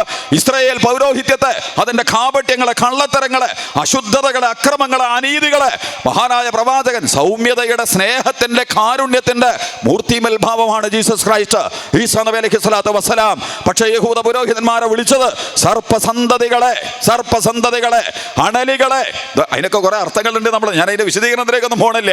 കാരണം സർപ്പം എന്ന് പറഞ്ഞാൽ രാജവന്മാരെ മൂർഖരൊക്കെ കൊത്തിയാൽ അപ്പം തന്നെ കഥ തീരും. അതാണ് ഇസ്രായേൽ. ഇപ്പൊ കണ്ടേ നിങ്ങൾ പേജർ പൊട്ടിച്ചു. ഇന്നലെ പേജർ എന്തും പൊട്ടിക്കവരെ, ഏതും പൊട്ടിക്കുക. അത് ഭയങ്കര ധൈര്യമായിട്ട് നമ്മുടെ അതിലൊക്കെ അവതരിപ്പിക്കവരെ. ഈ പേജർ എന്ന് പറഞ്ഞാൽ നമ്മുടെ ടെലിഫോൺ, മൊബൈൽ വരുന്നതിന് മുമ്പ് നമ്മളൊക്കെ നാട്ടിലുണ്ടായിരുന്നു കുറച്ച്. പിന്നെ അത് എടുത്തിട്ട് പോവുക ചെയ്ത് ആ മൊബൈലിന്റെ തൊട്ട് മുമ്പ് കടന്നു വന്നിട്ടുള്ള അത്യാവശ്യം അഡ്രസ്സൊക്കെ വെച്ച് ചില അതും ഇതൊക്കെ കൊടുക്കാൻ പറ്റുന്ന സാധനമായിട്ട് നമ്മളെ കയ്യിലൊക്കെ വന്നിരുന്നു. ഇപ്പം അത് അവിടെ ഉപയോഗിച്ചുകൊണ്ടിരിക്കുന്നുണ്ട്. ആ സാധനത്തിൻ്റെ ഉള്ളിൽ എന്തോ സംഗതി വരുത്തിയിട്ട് ഇവർ പൊട്ടിച്ചു എന്നാണ് പറയുന്നത്. ആ പൊട്ടിച്ചു എന്ന് പറഞ്ഞതിൻ്റെ അർത്ഥം എന്താണെന്നറിയോ നിങ്ങൾ? നമ്മളെ മൊബൈൽ പൊട്ടാം, നമ്മളുടെ ഇലക്ട്രോണിക് സംവിധാനങ്ങളായിട്ട് നമ്മൾ ഉപയോഗിക്കുന്ന എന്തും. കാരണം ആധുനിക ഇലക്ട്രോണിക് സംവിധാനങ്ങൾ ഇസ്രായേലുമായി ബന്ധപ്പെട്ടതാണ്, CIA-യുമായി ബന്ധപ്പെട്ടതാണ്. ഓരോ വ്യക്തിയെയും ഫോളോ ചെയ്യുന്നതിന്, വളരെ കൃത്യമായിട്ട് വിശകലനം ചെയ്യുന്നതിന്, അവനുമായി ബന്ധപ്പെട്ട സംവിധാനങ്ങളെ കൈകാര്യം ചെയ്യുന്നതിന്. അതുകൊണ്ട് നാളെ ഇതൊക്കെ ഭയങ്കര വീരപ്രവർത്തനം എന്നൊക്കെ പറയും. പൊട്ടിച്ചു, ധാർഘ കഴിയാത്തത്, ഇതിൻ്റെ പിന്നാലെ കൂടെ പോയിട്ട് എന്ത് ചതിയും ഏത് നെറികേടും യാതൊരു മൂല്യങ്ങളുമില്ലാതെ ഒന്നും ചെയ്യാൻ മടിയില്ലാത്ത സംഘമാണ് യഹൂദന്മാരെന്ന് പറയുന്നത്. അതങ്ങനെ ചരിത്രത്തിൽ എല്ലാ യഹൂദന്മാരും അങ്ങനെയെന്ന് പറഞ്ഞില്ല. ലൈസു സബാ മിൻ അഹ്ലിൽ കിതാബ്, എല്ലാവരും അങ്ങനെയാണെന്ന് വിചാരിക്കരുത്. അതിലുണ്ട് നല്ലവരും അതുപോലെ തന്നെ മൂല്യപരമുണ്ട്. പക്ഷെ നല്ലൊരു ശതമാനവും, ഞാൻ പറഞ്ഞ ഇസ്രായേൽ ഉണ്ടായിട്ടുള്ളത് ഏതെങ്കിലും സത്യത്തിൻ്റെ, നീതിയുടെയും മൂല്യങ്ങളുടെ അടിസ്ഥാനം ആകെ 300 കൊല്ലം ഉണ്ടായിട്ടുള്ളൂ. 2027 ഈ യുദ്ധം അവസാനിക്കുമെന്ന് ഷെയ്ഖ് അഹമ്മദ് യാസീൻ, ഷഹീദ് ഷെയ്ഖ് അഹമ്മദ് യാസീൻ പ്രചരിപ്പിച്ചിട്ടുണ്ട്. കാരണം 70 കൊല്ലത്തിലപ്പുറം ഒരിക്കലും പോലും സ്വസ്ഥമായിട്ട് ഒരു സംഗതിയായിട്ട് മുന്നോട്ട് പോകാൻ പറ്റിയിട്ടില്ല. പിന്നീടുള്ള വരും. ഒരു മുങ്ങിക്കപ്പൽ പോലെ ഇസ്രായേൽ. അതിൻ്റെ 90% കടലിനടിയിൽ ഉണ്ടാവും. അപ്പോൾ നമ്മുടെ ഇന്ത്യയെ ഭരിച്ച ഈസ്റ്റ് ഇന്ത്യ കമ്പനി ഉണ്ട്. ഈസ്റ്റ് ഇന്ത്യ കമ്പനി എന്ന് പറയുന്നത് യഹൂദ കമ്പനികളാണ് എന്നാണ് പറയുന്നത്. ബ്രിട്ടനും ഫ്രാൻസും കേന്ദ്രമാക്കി താമസിച്ചിരുന്ന യഹൂദ മുതലാളിമാരുടെ ഫണ്ടാണ് ഈസ്റ്റ് ഇന്ത്യ കമ്പനി എന്ന് പറയുന്നത്. ഈസ്റ്റ് ഇന്ത്യ കമ്പനി വെറുതെ ഒന്നൊന്നുമല്ല. അതിൻ്റെ പൊളിറ്റിക്കൽ മേധാവിത്വത്തിലേക്കും സാമ്പത്തിക നീക്കങ്ങളിലേക്കും നമ്മളിപ്പോൾ പോകണില്ല. അവർ കടന്നുപോയ പ്രദേശങ്ങളൊക്കെ അരിഞ്ഞ് മുറിച്ച് കഷണമാക്കി അവർ കടന്നുപോയിട്ടുണ്ട്. ഇന്ത്യ പാകിസ്ഥാൻ വിഭജനം, ഇന്ത്യ ബംഗ്ലാദേശ് വിഭജനം, ഇതൊന്നും പാകിസ്ഥാൻ ബംഗ്ലാദേശ് വിഭജനം ഇതൊന്നും വെറുതെ ഉണ്ടായതൊന്നുമല്ല. വലിയ വ്യാഖ്യാനം സംവിധാനങ്ങളും കെട്ടുകാഴ്ചകളും ഒക്കെ നമ്മുടെ മുമ്പിൽ അവതരിപ്പിക്കും. ഇതൊക്കെ യഹൂദന്റെ ഫോർമുലയാണ്. രാജ്യങ്ങളെ എങ്ങനെ കീറി മുറിക്കണം, രാഷ്ട്രങ്ങളെ എങ്ങനെ തകർക്കണം, ജനപദങ്ങളെ, സാമൂഹികളെ, നാഗരികതകളെ എങ്ങനെ ഇല്ലായ്മ ചെയ്യണം, അതിനു വേണ്ടിയിട്ടുള്ള വലിയ ഫണ്ടിങ്ങുകൾ, വലിയ ഇടപെടലുകൾ, അപകടകരമായ രീതിശാസ്ത്രങ്ങൾ. ഈസ്റ്റ് ഇന്ത്യ കമ്പനി ഇന്ത്യയിൽ വന്നു. എന്താണ് അവർ ചെയ്തതെന്ന് വെച്ചാൽ നിങ്ങൾക്കെടുത്ത് പെട്ടെന്ന് പഠിച്ച് മനസ്സിലാക്കാൻ പറ്റുമല്ലോ. നമ്മൾ ശരിക്കും ഇന്ത്യയെക്കുറിച്ചുള്ള നല്ല ചരിത്രമൊക്കെ അതിൻ്റെ മുമ്പിൽ അവതരിപ്പിക്കപ്പെട്ടിട്ടുണ്ട്. ലോകത്തെ ഏറ്റവും കൂടുതൽ ലോക GDP-യുടെ 24% ഉണ്ടായിരുന്ന സ്ഥലമാണ് ഇന്ത്യ. അറിയോ നിങ്ങൾ? അത് അന്ന് ലോക GDP-യുടെ 24%, ഇപ്പോൾ 1.2% ലോക GDP-യിൽ നമ്മുടെ പങ്ക്. ഈ ഈസ്റ്റ് ഇന്ത്യ കമ്പനി വന്നിട്ട് അടിച്ച് മുടിച്ച് നശിപ്പിച്ച് ഇവിടെ നിന്ന് അങ്ങോട്ട് കൊണ്ടുപോവുകയാണ് ചെയ്യുന്നത്. ആ ഈസ്റ്റ് ഇന്ത്യ കമ്പനി അന്ന് പണമിറക്കിയതും കാര്യങ്ങൾ നടത്തിയത് അവിടെ നിന്ന് അങ്ങനെ നമ്മളറിയാത്ത രൂപത്തിലും ഭാവത്തിലും സംവിധാനത്തിലും ഒക്കെ യഹൂദന്മാരുണ്ട്. അവർ അണ്ടർഗ്രൗണ്ട് കാര്യങ്ങൾ കൈകാര്യം ചെയ്തുകൊണ്ടിരിക്കുന്നുണ്ട്. അവിശുദ്ധമായിട്ട് ഇടപെടും, അവിഹിതമായിട്ട് ഇടപെടും, അനാശാസ്യമായ പ്രവർത്തനങ്ങൾ ചെയ്യും, അക്രമപരവും അധാർമികവുമായ രീതിയിലുള്ള എല്ലാ വൃത്തികേടുകളും ചെയ്ത്, എല്ലാ നെറികേടുകളും ചെയ്ത് അതിജീവിക്കുന്നതിന് വേണ്ടിയുള്ള അപകടകരമായ കളി കളിച്ചുകൊണ്ടിരിക്കുന്ന അപ്പോൾ ആ രാജ്യം അതിന് നിലനിൽപ്പില്ല, അത് തകരാ. അതുകൊണ്ട് ഹമാസ് പറയുന്നുണ്ട്, ഇവിടെ ഉള്ള യഹൂദന്മാർ ഇവിടെ നോട്ടെ, ഞങ്ങൾക്ക് പ്രശ്നമില്ല, ഞങ്ങളിവിടെ താമസിച്ചപ്പോൾ ഞങ്ങളെ കൂടെ ഉണ്ടായിരുന്നു. പക്ഷെ ഇങ്ങോട്ട് വന്ന് പുറത്തുനിന്ന് വന്ന് ഞങ്ങളതാണെന്ന് പറഞ്ഞിട്ട് ഇവിടെ താമസിക്കുന്ന നാടുണ്ടല്ലോ. അതുകൊണ്ട് ഹമാസ് ലോകത്തിലെ ഏറ്റവും വലിയ അത്യുജ്വല പോരാട്ട ഹന്തലങ്ങളായില്ല പിടിക്കേണ്ടത്. ലോകത്തിലെ ഏറ്റവും വലിയ സായുധ ഗ്രൂപ്പിനോട്, ഏറ്റവും വലിയ കപട കള്ള ക്രൗര്യ ഗ്രൂപ്പിനോട്, ഏറ്റവും അവിശുദ്ധമായ സഖ്യത്തോട് അപാരമായ ധൈര്യത്തോടു കൂടി ആ ഇസ്രായേലിന്റെ നേതൃത്വത്തിലാണ് G20 20 മുതൽ യുണൈറ്റഡ് നേഷൻ അടക്കം റിമോട്ട് ചെയ്യപ്പെട്ടുകൊണ്ടിരിക്കുന്നത്. അവിടുന്നാണ് നമ്മൾ നേരത്തെ പറഞ്ഞ അവിശുദ്ധ സഖ്യം ഈജിപ്തും സംഘപരിവാരവും അതുപോലെ തന്നെ അമേരിക്കയും യഹൂദനും സൗദി അറേബ്യയൊക്കെ ചേരുന്ന, എന്നാൽ ലോകത്തിലെ മതങ്ങളുടെ വലിയ കൂട്ടായ്മ എന്നൊക്കെ തോന്നിക്കുന്ന രീതിയിൽ ഇവരൊക്കെ കൂടി എന്താ ചെയ്തുകൊണ്ടിരിക്കുന്ന ലോകത്ത് എല്ലാ അക്രമങ്ങൾക്കും അനീതികൾക്കും അവർക്ക് നേതൃത്വം നൽകിക്കൊണ്ടിരിക്കുന്നു. ആ ഒരു രാജ്യം, ആ ഇസ്രായേൽ യഥാർത്ഥത്തിൽ ഇന്ന് ലോകത്തിലെ എല്ലാ പ്രശ്നങ്ങളുടെയും മർമ്മമാണത്. ഞാനെൻ്റെ എല്ലാ വിഷയം ഒരു കാര്യം മാത്രം, ഇപ്പോൾ ലോകത്തെ എന്തൊക്കെ ആയുധ കച്ചവടം, ലോകത്തെ ഏറ്റവും വലിയ കച്ചവടമാണ് ആയുധ കച്ചവടം എന്ന് പറയുന്നത്. ഇത് നിയന്ത്രിക്കണ ആരാ? അമേരിക്കയാണ്. അമേരിക്കയിലെ ഏറ്റവും വലിയ ആയുധ കച്ചവടക്കാരാ? യഹൂദ മുതലാളിമാരാ. നിങ്ങളെടുത്ത് പരിശോധിച്ചോ, അതിൻ്റെ ഒന്നും പേരവർ പറയില്ല. വളരെ അപകടകരമായ രീതിയിൽ ആയുധം കച്ചവടം ചെയ്യണമെങ്കിൽ യുദ്ധങ്ങൾ ഉണ്ടാവണം, രാഷ്ട്രാന്തരീയ തർക്കങ്ങൾ ഉണ്ടാവണം, വംശീയ സാമുദായിക പ്രശ്നങ്ങളുണ്ട്. അതിൻ്റെ ബാക്കി കാര്യങ്ങളിലേക്ക് നമ്മൾ പോവല്ല. ലോകത്തെ ഏറ്റവും വലിയ ആയുധ കച്ചവടക്കാരാണ് അമേരിക്ക എന്ന് പറയുന്നത്. ഈസാ നബി ഉണ്ടായതിനു ശേഷം ഓരോ മണിക്കൂറിലും $2000 2024 കൊല്ലായി എന്നാണ് പറയുന്നത്. ഈസാ നബി ഈ ലോകത്തേക്ക് വന്നിട്ട് അന്ന് മുതൽ ഇന്ന് വരെ ഓരോ മണിക്കൂറിലും $2000 വെച്ചിട്ട് ആയുധം ഉണ്ടാക്കാൻ ചെലവഴിച്ചിരിക്കുന്നു അമേരിക്ക എന്ന് പറഞ്ഞാൽ ഇസ്രായേൽ. വളരെ വൃത്തികെട്ട ഇസ്രായേലിന് നിലനിൽക്കണമെങ്കിൽ ഇസ്രായേലേക്ക് അമേരിക്ക ഉണ്ടാവണം. ആ ഇസ്രായേൽ ആയുധ കച്ചവടത്തിലെ ഏറ്റവും മുമ്പന്മാരാണ്. രണ്ടാമത്തത് നേരത്തെ പറഞ്ഞ എന്താണ് പറയുക, ഔഷധ കച്ചവടം, മരുന്ന് കച്ചവടം ഏറ്റവും ഭീകരമായി. ഇപ്പം നിങ്ങൾ കൊറോണയൊക്കെ വന്ന് പോയില്ലേ നമ്മൾക്ക്, അല്ലേ? 6 മാസം കൊണ്ട് നമ്മളെ മേലെ മരുന്ന് പരീക്ഷിച്ചില്ലേ ഇവർ, ഇന്ത്യ ഗവൺമെൻറ്റൊക്കെ സംഘപരിവാറൊക്കെ 6 മാസം കൊണ്ട് 6 കൊല്ലൊക്കെയാണ് ഒരു സാധനത്തിൻ്റെ പ്രതിരോധ കുത്തിവെപ്പിന് വേണ്ടിയിട്ടുള്ള മരുന്നിൻ്റെ പരീക്ഷണമൊക്കെ നടത്തിയിട്ട് ശരീരത്തിൽ അത് പ്രയോഗിക്കുക. വെറും 6 മാസം കൊണ്ട് പരിശോധിച്ചിട്ട് നമ്മുടെയൊക്കെ ശരീരത്തിൽ കുത്തിവെച്ച് വീഴ്ത്തി. ഇതിലൊക്കെ വേറെയും കുറേ പ്രശ്നങ്ങളുണ്ട്. ആരാണ് നമ്മളെ നയിക്കുന്നത്? എന്തിലേക്കാണ് നമ്മളെ നയിക്കുന്നത്? ആരാണ് ഇതിലൊക്കെ നിയമങ്ങൾ നിർമ്മിക്കുന്നത്? എങ്ങനെയാണ് നിയമങ്ങൾ നമ്മുടെ മുകളിൽ ജനങ്ങളുടെ മുകളിൽ അടിച്ചേൽപ്പിക്കപ്പെട്ടുകൊണ്ടിരിക്കുന്നത്? ഒന്നും നമുക്ക് ചോദിക്കാൻ പറ്റില്ല. അംഗനവാടി ടീച്ചറെ മുതൽ അതിൻ്റെ തലത്തോട്ട് അവിടുന്ന് അങ്ങോട്ട് തുടങ്ങിയിട്ട് ആരോഗ്യ പ്രവർത്തകരെ മുതൽ വമ്പിച്ച ക്യാമ്പയിൻ, മീഡിയ മുഴുവൻ ഇതാ ഇപ്പോൾ കുഴഞ്ഞു വീഴുക. ഹിന്ദു മുസ്ലിമും ക്രിസ്ത്യാനിയും കമ്മ്യൂണിസ്റ്റും കോൺഗ്രസും ഒക്കെ കുഴഞ്ഞു വീണുകൊണ്ടിരിക്കുന്നുണ്ട്. ഈ മരുന്ന് കുത്തിവെച്ചതാണ് പ്രശ്നം എന്നാണ് പറയുന്നത്. ഈ ആരോഗ്യ മേഖലയുമായി ബന്ധപ്പെട്ട, ഔഷധ മേഖലയുമായി ബന്ധപ്പെട്ട ഏറ്റവും അവിശുദ്ധമായ ഗവേഷണങ്ങൾ നടന്നുകൊണ്ടിരിക്കുന്നതും അതിൻ്റെ ഉൽപാദനവും വിപണനവും കൈകാര്യകർത്തൃത്വമൊക്കെ നടന്നുകൊണ്ടിരിക്കുന്ന യഹൂദന്മാരാണ് നല്ലൊരു ശതമാനം. സിനിമാ മേഖല അവരുടെ കയ്യിലാണ്. ലോക മീഡിയയുടെ നല്ലൊരു ശതമാനത്തിൻ്റെയും ഫണ്ട് ഇറക്കിയിട്ട്, അതുകൊണ്ട് കേരളത്തിൽ പോലും ഒന്നിൻ്റെ പേരെടുത്ത് പറയാനൊന്നും ഞാൻ ആളല്ല, പക്ഷെ അവരുടെയൊക്കെ അവസാനത്തെ വാദഗതികളും അവതരണങ്ങളും കാണുമ്പോൾ നമുക്ക് മനസ്സിലാവും ഇസ്രായേൽ ഫണ്ട് കൊടുത്തിട്ടുണ്ട്. അതുകൊണ്ടാണ് അവർക്ക് അങ്ങനെ പറയാനും അവതരിപ്പിക്കാനും. അല്ലാതെ അവർക്ക് എന്താ ഇസ്രായേലിനെ കെട്ടിപ്പിടിച്ച് ഇസ്രായേലിന് ന്യായം ചമച്ച് ഇസ്രായേൽ പറയുന്ന കള്ളത്തരങ്ങളെ വമ്പിച്ച സ്വഭാവത്തിൽ നമ്മുടെ മേൽ അവതരിപ്പിച്ച് മുന്നോട്ട് പോകാൻ അവർക്ക് എന്തിനാണ് ഇത്ര വലിയ താല്പര്യം? കേരളത്തിലെ ഗവൺമെൻറ്റിനെ പോലും നിയന്ത്രിക്കുന്നത് സയൻസ് ആണോ എന്നുള്ള നമ്മൾ പേടിക്കണം. കാരണം അങ്ങനെയാണ് സയൻസ് കൈകാര്യം ചെയ്യുക. പിണറായി വിജയൻ്റെ ഗവൺമെൻറ്റിനെ പോലും സയൻസ് നിയന്ത്രിക്കുമ്പോഴാണ് സംഘപരിവാരത്തിന് പോലും ആര് വിധേയപ്പെടുക? കേരളത്തിലെ ഗവൺമെന്റും ഇന്ത്യ ഏത് സംവിധാനങ്ങളും അതിന്റെ കീഴിലേക്ക് പോകുക. അറബ് രാജ്യങ്ങളാണെങ്കിലും ആഫ്രിക്കൻ രാജ്യം, ലോകത്തുള്ള ഏത് രാഷ്ട്രീയ ഘടനയും സുജൂദ് ചെയ്യുക. സയനിസം അതിന്റെ മുകൾ പരപ്പിൽ വന്നിട്ട് ഒന്നുകിൽ പ്രീണനം, അല്ലെങ്കിൽ പീഡനം, അല്ലെങ്കിൽ വാഗ്ദാനങ്ങൾ, അല്ലെങ്കിൽ മറ്റേതെങ്കിലും അർത്ഥത്തിലുള്ള ഉപഹാരങ്ങൾ, സമ്മാനങ്ങൾ, അല്ലെങ്കിൽ ഭീഷണിപ്പെടുത്തലുകളൊക്കെ നടത്തുമ്പോഴാണ് ഏറ്റവും അവിശുദ്ധമായ പ്രവർത്തനങ്ങളൊക്കെ നടത്തുക. നിങ്ങൾ ഒരു കാര്യം കൂടി, ഇപ്പോൾ നേരത്തെ നമ്മൾ ഭീകരതയുമായി ബന്ധപ്പെട്ട കുറേ ചർച്ച നടത്തുന്നുണ്ട്.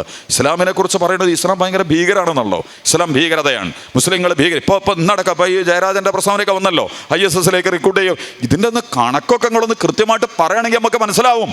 വകയാണ് 33,000 ആളുകൾ പോയി. പോയി. പിന്നെ നമ്മളാരും ചോദിക്കാൻ പോടില്ല ഏതാണ് 33,000 ആളുകൾ, എവിടുന്നാണ് ഇത് പോയിട്ടുള്ളത്, ആരാണ് ഇതിൻ്റെ ആളുകൾ. നിങ്ങൾ ഓരോരുത്തരെയും എടുത്തുകൊണ്ട് വാ. നമുക്കെന്നൊരു താല്പര്യമുണ്ട് കേരളത്തിലെ മുസ്ലിമീങ്ങൾക്കും ഇന്ത്യൻ മുസ്ലിമീങ്ങൾക്കൊക്കെ അറിയാൻ ഇവരാരാണ് ഈ കൊണ്ടുപോണത്, എങ്ങനെയാണ് ഇവർ പോണത്, ഏതാണ് ഇവരുടെ ഉസ്താദ്, ഇവരവിടെ എത്തിക്കുന്നതിൻ്റെ ചാനൽ എന്താ.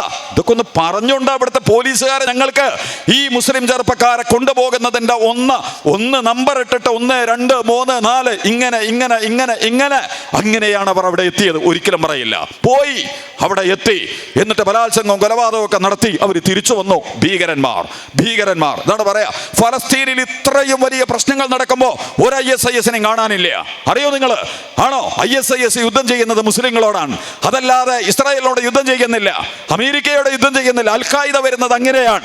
എന്തവരൊന്നും വരാത്തത് ഈ ഫലസ്തീനിൽ ഏറ്റവും വലിയ സങ്കീർണമായ സാഹചര്യങ്ങൾ ഉണ്ടാകുമ്പോൾ പോലും ഒരു ഇസ്ലാമിക ഭീകരവാദത്തിന് സംഘത്തിന് നമുക്ക് കാണാനില്ല. ഉള്ളത് അവിടുത്തെ ഹമാസ് മാത്രമാണ്. ഹമാസ് എന്ന് പറഞ്ഞാൽ നാട്ടുകാരാ, ഫലസ്തീനികളാ. ഞങ്ങളുടെ നാട്ടിലേക്ക് അവിഹിതമായി കയറി വന്ന അതിനാണ് സ്വാതന്ത്ര്യ സമരം എന്ന് പറയാം. സ്വാതന്ത്ര്യ സമരമാണ് അവർ നടത്തിക്കൊണ്ടിരിക്കുന്നത്. ഇനി ആര് ഹമാസ് ഭീകരന്മാരാന്ന് പറഞ്ഞാലും പേടിത്തൊണ്ടന്മാരെ അത് പറയുള്ളൂ. ഹമാസ് ധൈര്യവാന്മാരുള്ള സംഘമാണ്. വേണമെങ്കിൽ അവർക്കും പോകാം ഈജിപ്തിലേക്ക്, കുവൈത്തിലേക്ക്, ഖത്തറിലേക്ക്, സൗദിയിലേക്ക്, അമേരിക്കയിലേക്കൊക്കെ പോയിട്ട് സുഖമായിട്ട് ജീവിക്കാം. കുട്ടികളെ മക്കളെ ഒന്നും ഇങ്ങനെ രക്തസാക്ഷികളാക്കേണ്ട കാര്യമില്ല. പക്ഷേ അതിശക്തമായ അഭിമാനകരമായ ആത്മാഭിമാനമുള്ള അന്തസ്സുള്ള സംഘമായതുകൊണ്ട് ഹമാസ് പറയുന്നു വിട്ടുകൊടുക്കില്ല. ഒന്നിക്കൽ ഞങ്ങൾ മരിച്ചു തീരും, മരിച്ചാലും ഞങ്ങൾ തീരില്ല, ഞങ്ങൾ മുളച്ചു വരും, ഞങ്ങൾ നിങ്ങളെ വളഞ്ഞു പിടിക്കും, ഞങ്ങൾ നിങ്ങൾക്കെതിരെ പോരാടും, ഞങ്ങൾക്ക് എന്ത് നഷ്ടപ്പെട്ടാലും ശരി, ഒന്നിക്കൽ ഫലസ്തീൻ്റെ വിമോചനം, അല്ലെങ്കിൽ ഞങ്ങളുടെ രക്തസാക്ഷിത്വം. രണ്ടാമതൊരു വഴി. പല ഓഫറും അകത്തും പുറത്തും എല്ലാവരും വെക്കുന്നുണ്ട്. എന്തിനാണ് ഇത് നിൽക്കുന്നത്? നിങ്ങൾ എന്തിനാ ചൊറിയാൻ പോട്, നിങ്ങൾ എന്തിനാ മാന്താൻ പോട്, നിങ്ങൾ ചൊറിഞ്ഞിട്ടല്ലേ അവരിങ്ങനെ ചെയ്തത് എന്നൊക്കെ ചോദിച്ചിട്ട്. പക്ഷേ ഫലസ്തീൻ എന്ന ലോകത്തിലെ എല്ലാ വിമോചന പോരാട്ടങ്ങളുടെയും, സ്വാതന്ത്ര്യ സമര പോരാട്ടങ്ങളുടെയും, ആത്മാഭിമാന പോരാട്ടങ്ങളുടെയും, അതുപോലെ തന്നെ അവകാശ സംരക്ഷണ പോരാട്ടങ്ങളുടെയും എല്ലാ ഷിആറും ഹലാമാത്തും ഐക്കണമാണ് ഫലസ്തീൻ, ഗസ, ഹമാസ് എന്ന് പറയുന്നത്. അവർ വളരെ കൃത്യമായിട്ട് കാര്യങ്ങൾ പറഞ്ഞുകൊണ്ടിരിക്കുന്നുണ്ട്. പിന്നെ പറഞ്ഞത് ഭീകരസംഘം എന്ന് പറഞ്ഞപ്പോൾ വേറെ ഭീകരസംഘത്തിനൊന്നും കാണാൻ പാടില്ല. ഇതിൻ്റെ ഏറ്റവും രസകരമായ സംഘം എന്താണെന്ന് അറിയാം നിങ്ങൾ? ഈ ഭീകരത, തീവ്രവാദം എന്നൊക്കെ എല്ലാവരും പറയുന്നുണ്ടല്ലോ. എന്താണ് ഈ ഭീകരവാദം? എന്താണ് ഈ തീവ്രവാദം? ആരെങ്കിലും അതിൻ്റെ ഒരു ഡെഫിനിഷൻ, അതിൻ്റെ ഒരു നിർവചനം? ഇതിൻ്റെ ഏറ്റവും വലിയ രസം എന്താണെന്ന് വെച്ചാൽ 1980-കളിൽ യുണൈറ്റഡ് നേഷനിൽ പ്രമേയം വന്നു. 2 കാര്യത്തിൽ പ്രമേയം വന്നിരുന്നു. ഒന്നെന്താണെന്ന് വെച്ചാൽ ഫാസിസത്തെ നിർവചിക്കുക. നമുക്കാർക്കെങ്കിലും ഉറപ്പുണ്ടോ ഫാസിസത്തെ നിർവചിക്കണേൽ? ഫാസിസം എന്താണ്, നാസിസം എന്താണ്, നിയോ നാസിസം എന്താണ്? അത്തരം കാര്യങ്ങളെക്കുറിച്ച് നമ്മൾ കൃത്യമായിട്ടൊരു ചർച്ച ചെയ്തിട്ട് ലോകത്തിൻ്റെ മുമ്പിൽ അതിനെക്കുറിച്ച് അവതരിപ്പിച്ചു കൊടുക്കണം. ഇതൊക്കെ ഇസ്രായേൽ ഉയർത്തിക്കൊണ്ടുവന്ന സാധനങ്ങൾ തന്നെയാണ്. ഫാസിസം ഞങ്ങൾക്കെതിരെ വന്ന നാസിസവും ഫാസിസവും എന്നൊക്കെ പറഞ്ഞിട്ട് അവർ കൊണ്ടുവന്നതാണ്. എന്നിട്ട് അതിൻ്റെ ചെലവിലും മറവിലും ഒക്കെ നിന്നിട്ടാണ് സഹാനുഭൂതിയും സങ്കടവും കള്ളക്കരച്ചിലും ഒക്കെ നടത്തിയിട്ട് ഇവർ നെട്ടോട്ടോടിയത്. അങ്ങനെയാണ് അവർ നിലനിൽക്കാൻ കള്ളന്യായങ്ങളും കപടന്യായങ്ങളൊക്കെ ഉണ്ടാക്കിയെടുത്തത്. അപ്പോൾ അവരെങ്കിലും അതിനെ സപ്പോർട്ട് ചെയ്യുമല്ലോ. ആര്? ഫാസിസോ, നിയോ നാസിസോ, നാസിസോ ഒക്കെ നിർവചിക്കുകയും അതും മനുഷ്യരുടെ മുമ്പിൽ വിശദീകരിക്കുകയൊക്കെ ചെയ്യണമെന്ന്. അങ്ങനെ യുണൈറ്റഡ് നേഷനിൽ അതിൻ്റെ ചർച്ച വന്ന് ഫാസിസോ, നിയോ നാസിസോ ഒക്കെ വിശദീകരിക്കണം. അപ്പോൾ ആരൊക്കെയാണ് സപ്പോർട്ട് ചെയ്യുക? അപ്പോൾ അതിന് ആരാണ് ആദ്യം എതിർത്തതെന്ന് പറയുന്നത്? നിങ്ങൾ ഇസ്രായേലാണ്. രണ്ടാമത്തെ അമേരിക്ക ഇസ്രായേൽ എഴുന്നേറ്റ് പറഞ്ഞു അങ്ങനെ ആ സാധനത്തിൻ്റെ നിർവചനമൊന്നും ഇവിടെ ആവശ്യമില്ല, നിർവചനമില്ലാത്ത കുറേ സാധനങ്ങൾ വേണം, എന്നാലേ ഇവർക്ക് ഇരുട്ടിൽ എന്ത് ചെയ്യാൻ പറ്റുള്ളൂ, ഭീകരന്മാരെ സൃഷ്ടിച്ചെടുക്കാൻ പറ്റുള്ളൂ. അതുകൊണ്ട് നിർവചനങ്ങൾ പാടില്ല. അതിൻ്റെ വിശദീകരണം ഒന്നും ഇപ്പോൾ നമ്മൾ പഠിപ്പിക്കേണ്ട. അത് ഞങ്ങൾ പറയുന്നത് ഫാസിസം, ഞങ്ങൾ പറയുന്നത് നാസിസം, ഞങ്ങൾ പറയുന്നത് നിയോ നാസിസം. അതിൻ്റെ അപ്പുറത്തേക്ക് എല്ലാവരും കൂടി ഇരുന്നിട്ട് ചർച്ച ചെയ്തിട്ട് ഇതാണ് ഫാസിസം, നാസിസം, നിയോസിസം എന്നൊന്നും വേണ്ട. അങ്ങനെ ആ പ്രമേയം പൊളിഞ്ഞു. ഇന്റർനാഷണലിലെ കുറേ പ്രമേയങ്ങളുണ്ട്. വന്നിട്ടുള്ള 200-ലധികം പ്രമേയങ്ങൾ നിരാകരിച്ച 2 രാജ്യങ്ങളുണ്ട്. അമേരിക്ക, ഒന്ന് ഇസ്രായേലോ. തമ്മാടി രാജ്യങ്ങൾ ലോക മനുഷ്യർക്ക് വേണ്ടി നിലനിൽക്കുന്നു എന്ന് പറയുന്ന യുണൈറ്റഡ് നേഷനിൽ കൊണ്ടുവരുന്ന പ്രമേയങ്ങളെ ഏറ്റവും അവിഹിതവും അനാശാസ്യവുമായിട്ട് കൈകാര്യം ചെയ്ത് ഈ 2 രാജ്യങ്ങളാണ്. വേറെ ചർച്ച കൂടി വന്നു. എന്താ പറയുക? ടെററിസം, തീവ്രവാദം, ഇതിൻ്റെ നിർവചനം കാണണം. അതെന്താണ് നമ്മൾ വിശദീകരിക്കണം. അങ്ങനെ നിർവചിക്കാൻ വേണ്ടിയിട്ട് ചർച്ചയ്ക്ക് വന്നു. തീവ്രവാദവും ടെററിസവും ഒക്കെ നമ്മൾ വിശദീകരിക്കണം.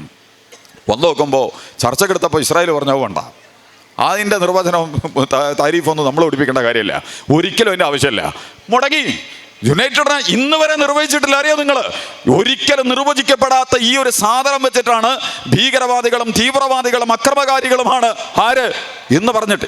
എനിക്ക് നിങ്ങളങ്ങനെ തോന്നിയാൽ ഞാൻ അങ്ങനെ പറയുക, എന്നോട് നിങ്ങൾക്ക് അങ്ങനെ തോന്നിയാൽ നിങ്ങൾ എന്നെക്കുറിച്ച് അങ്ങനെ പറയുക. എന്താണ് ഇതിൻ്റെ എല്ലാവർക്കും സ്വീകാര്യമായ വിശകലനം?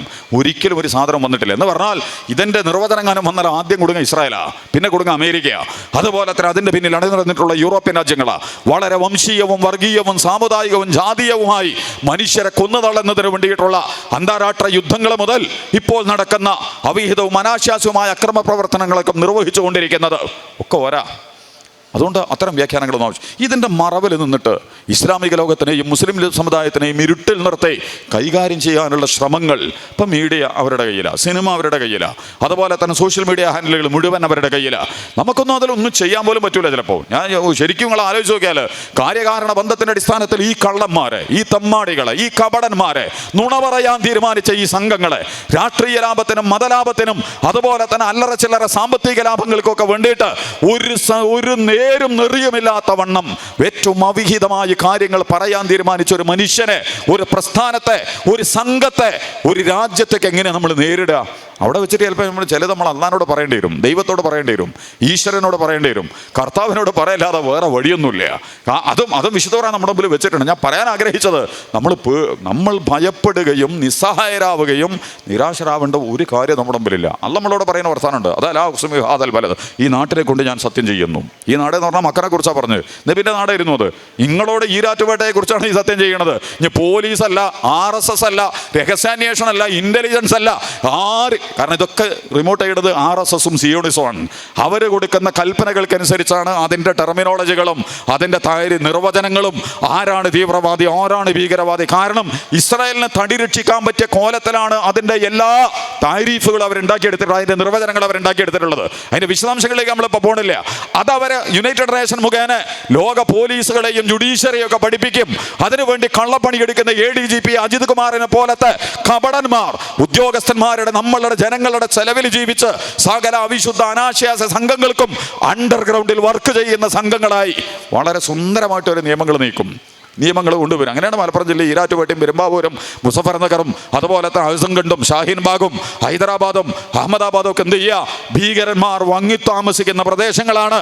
അവിടെ എല്ലാം നടക്കുന്നുണ്ട്, മയക്കുമരുന്ന് നടക്കുന്നുണ്ട്. അപ്പോൾ മലപ്പുറം ജില്ലയിലൊക്കെ MDM 1 ഗ്രാം 2, നമ്മളൊക്കെ ലളിതമായിട്ട് ചോദിക്കുന്നത് നിങ്ങളെന്തിനാ ഈ 1 ഗ്രാം 2 ഗ്രാമും പിടിക്കാൻ നടക്കുന്നത്? ഇത് കൊണ്ടുവരുന്ന സ്ഥലങ്ങൾക്കറിയില്ലേ? അദാനി എയർപോർട്ടിലെ 2000 കോടിയുടെ 2000 20,000 കോടിയെന്ന് എനിക്കിപ്പോൾ ഓർമ്മയില്ല. ആ ആര്യങ്കാനിയായിട്ടൊക്കെ ബന്ധപ്പെട്ട മയക്കുമരുന്ന് കടത്തിൻ്റെ സമയത്ത് ഭയങ്കര വിവരം വന്നു. അംബാനിയുടെ മറ്റേ ഗുജറാത്തിലുള്ള പോർട്ടൽ 20,000 കോടി അല്ലെങ്കിൽ ഏഷ്യയിലെ തന്നെ നമ്പർ 1 മയക്കുമരുന്ന്. ആരാണ് ഇത് അയച്ചത്? എവിടേക്കാണ്? അത് കഴിഞ്ഞ ഉടനെ അമിത്ഷായുടെ റിപ്പോർട്ട് ഉണ്ടായിരുന്നു. മയക്കുമരുന്ന് കച്ചവടത്തിൻ്റെയും തീവ്രവാദത്തിൻ്റെയും ഹബ്ബായി കേരളം മാറുന്നു. ഇനി നിങ്ങൾക്ക് മറുഭാഗം വായിക്കാൻ അറിയെങ്കിൽ അത് അവർ തീരുമാനിച്ചിട്ടുണ്ട്. നമ്മൾ മനസ്സിലാക്കേണ്ടത് മയക്കുമരുന്ന് ഹബ്ബും തീവ്രവാദ പ്രവർത്തനങ്ങളുടെയും കേന്ദ്രമായി കേരളത്തെ, കാരണം ഇന്ത്യയിൽ അത്യാവശ്യം വൃത്തിമെടുപ്പുള്ള സംസ്ഥാനങ്ങളിലൊന്നാണ് കേരളം. അതിൻ്റെ എല്ലാ കാര്യങ്ങളിലും നമ്മളുടെ ഉള്ളിൽ നിന്നുള്ള അളവ് പോലിൽ കുറെ പ്രശ്നങ്ങൾ നമുക്കുണ്ട്. പക്ഷെ മൊത്തം ഇന്ത്യയിലെ സ്റ്റേറ്റുകളുമായി അളന്നാൽ അഭിമാനത്തോടെയും അന്തസ്സോടുകൂടെയും ജീവിക്കുന്ന ഈ കേരളത്തെ മയക്കുമരുന്നിന്റെയും തീവ്രവാദത്തിന്റെയും ഹബ്ബായി മാറുന്നു എന്ന് ആഭ്യന്തരമന്ത്രി പ്രഖ്യാപിക്കുകയും ഈ കൊണ്ടുവന്ന മയക്കുമരുന്ന് എവിടേക്ക് പോയി, എവിടേക്കാണത് പോയത്? അതിനെക്കുറിച്ച് എന്തെങ്കിലും ഒരു വിവരമുണ്ടോ? ഇവിടുത്തെ പോലീസുകാർ വല്ലതും പറഞ്ഞിട്ടുണ്ടോ?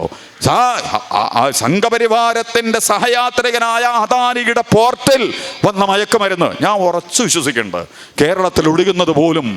ഇപ്പോൾ മലപ്പുറം ജില്ലയിലൊക്കെ പറഞ്ഞില്ലേ 12,000 കേസിൽ നിന്ന് 39,000 കേസ്. ഒരു പോലീസുകാരൻ വന്നിട്ട് 1 ഗ്രാം MDM കയ്യിൽ. എന്തിനാ ഓനെ പിടിക്കണം നിങ്ങൾ? അവൻ്റെ അടുത്തേക്ക് അത് എത്തിച്ച ആളാരാ? എത്തിച്ചവരത് എത്തിച്ച ആളാരാ? നിങ്ങൾ അതിൻ്റെ പിന്നിൽ അതിൻ്റെ അടിസ്ഥാന കാരണങ്ങളെ ഒരിക്കലും പിടികൂടാതെ അതിൻ്റെ വിദ്യാർത്ഥികൾ, അതിൻ്റെ കൗമാരങ്ങൾ, അതിൻ്റെ തലമുറകൾ, അതിൻ്റെ ഗ്രഹനായകന്മാർ, അതുപോലെ തന്നെ ഇണകൾ, ഭർത്താക്കന്മാർ, ഇവരെയൊക്കെ ഇരുട്ടിൽ നിർത്തിയിട്ട് ഈ പോലീസുകാർക്ക് കഴിയൂല ഇത് വേട്ടയാടാൻ? ഇവിടുത്തെ ഇന്റലിജൻസ് സംവിധാനങ്ങൾക്ക് കഴിയില്ലേ ഇത് എത്തിക്കണം? കളിക്കണമെന്ന് അപ്പോൾ അവർ തീരുമാനിച്ചിട്ടില്ല. ഇവരിത് കളിക്കുക. അപ്പം നാർക്കോട്ടിക് ജിഹാദ് ഉണ്ട് എന്ന് പറഞ്ഞാൽ നമ്മൾ പേടിക്കണം. ആരൊക്കെയോ അത് നടത്താൻ തീരുമാനിച്ചതിൻ്റെ ഭാഗമായിരിക്കും ആ വർത്തമാനം. അങ്ങനെ നമ്മൾ മറുപറാണ് വായിക്കേണ്ടത്. ലവ് ജിഹാദ് ഉണ്ട് എന്ന് പറഞ്ഞാൽ ലവ് ജിഹാദ് നടത്തുന്നവർക്കേ അതുണ്ട് എന്ന് പറയാൻ പറ്റുള്ളൂ. ഇസ്ലാമിന് ഇതൊന്നും പ്രശ്നം. ഇസ്ലാമിനെ കുറിച്ച് വളരെ ലളിതാണ് അതിൻ്റെ രസതന്ത്രം.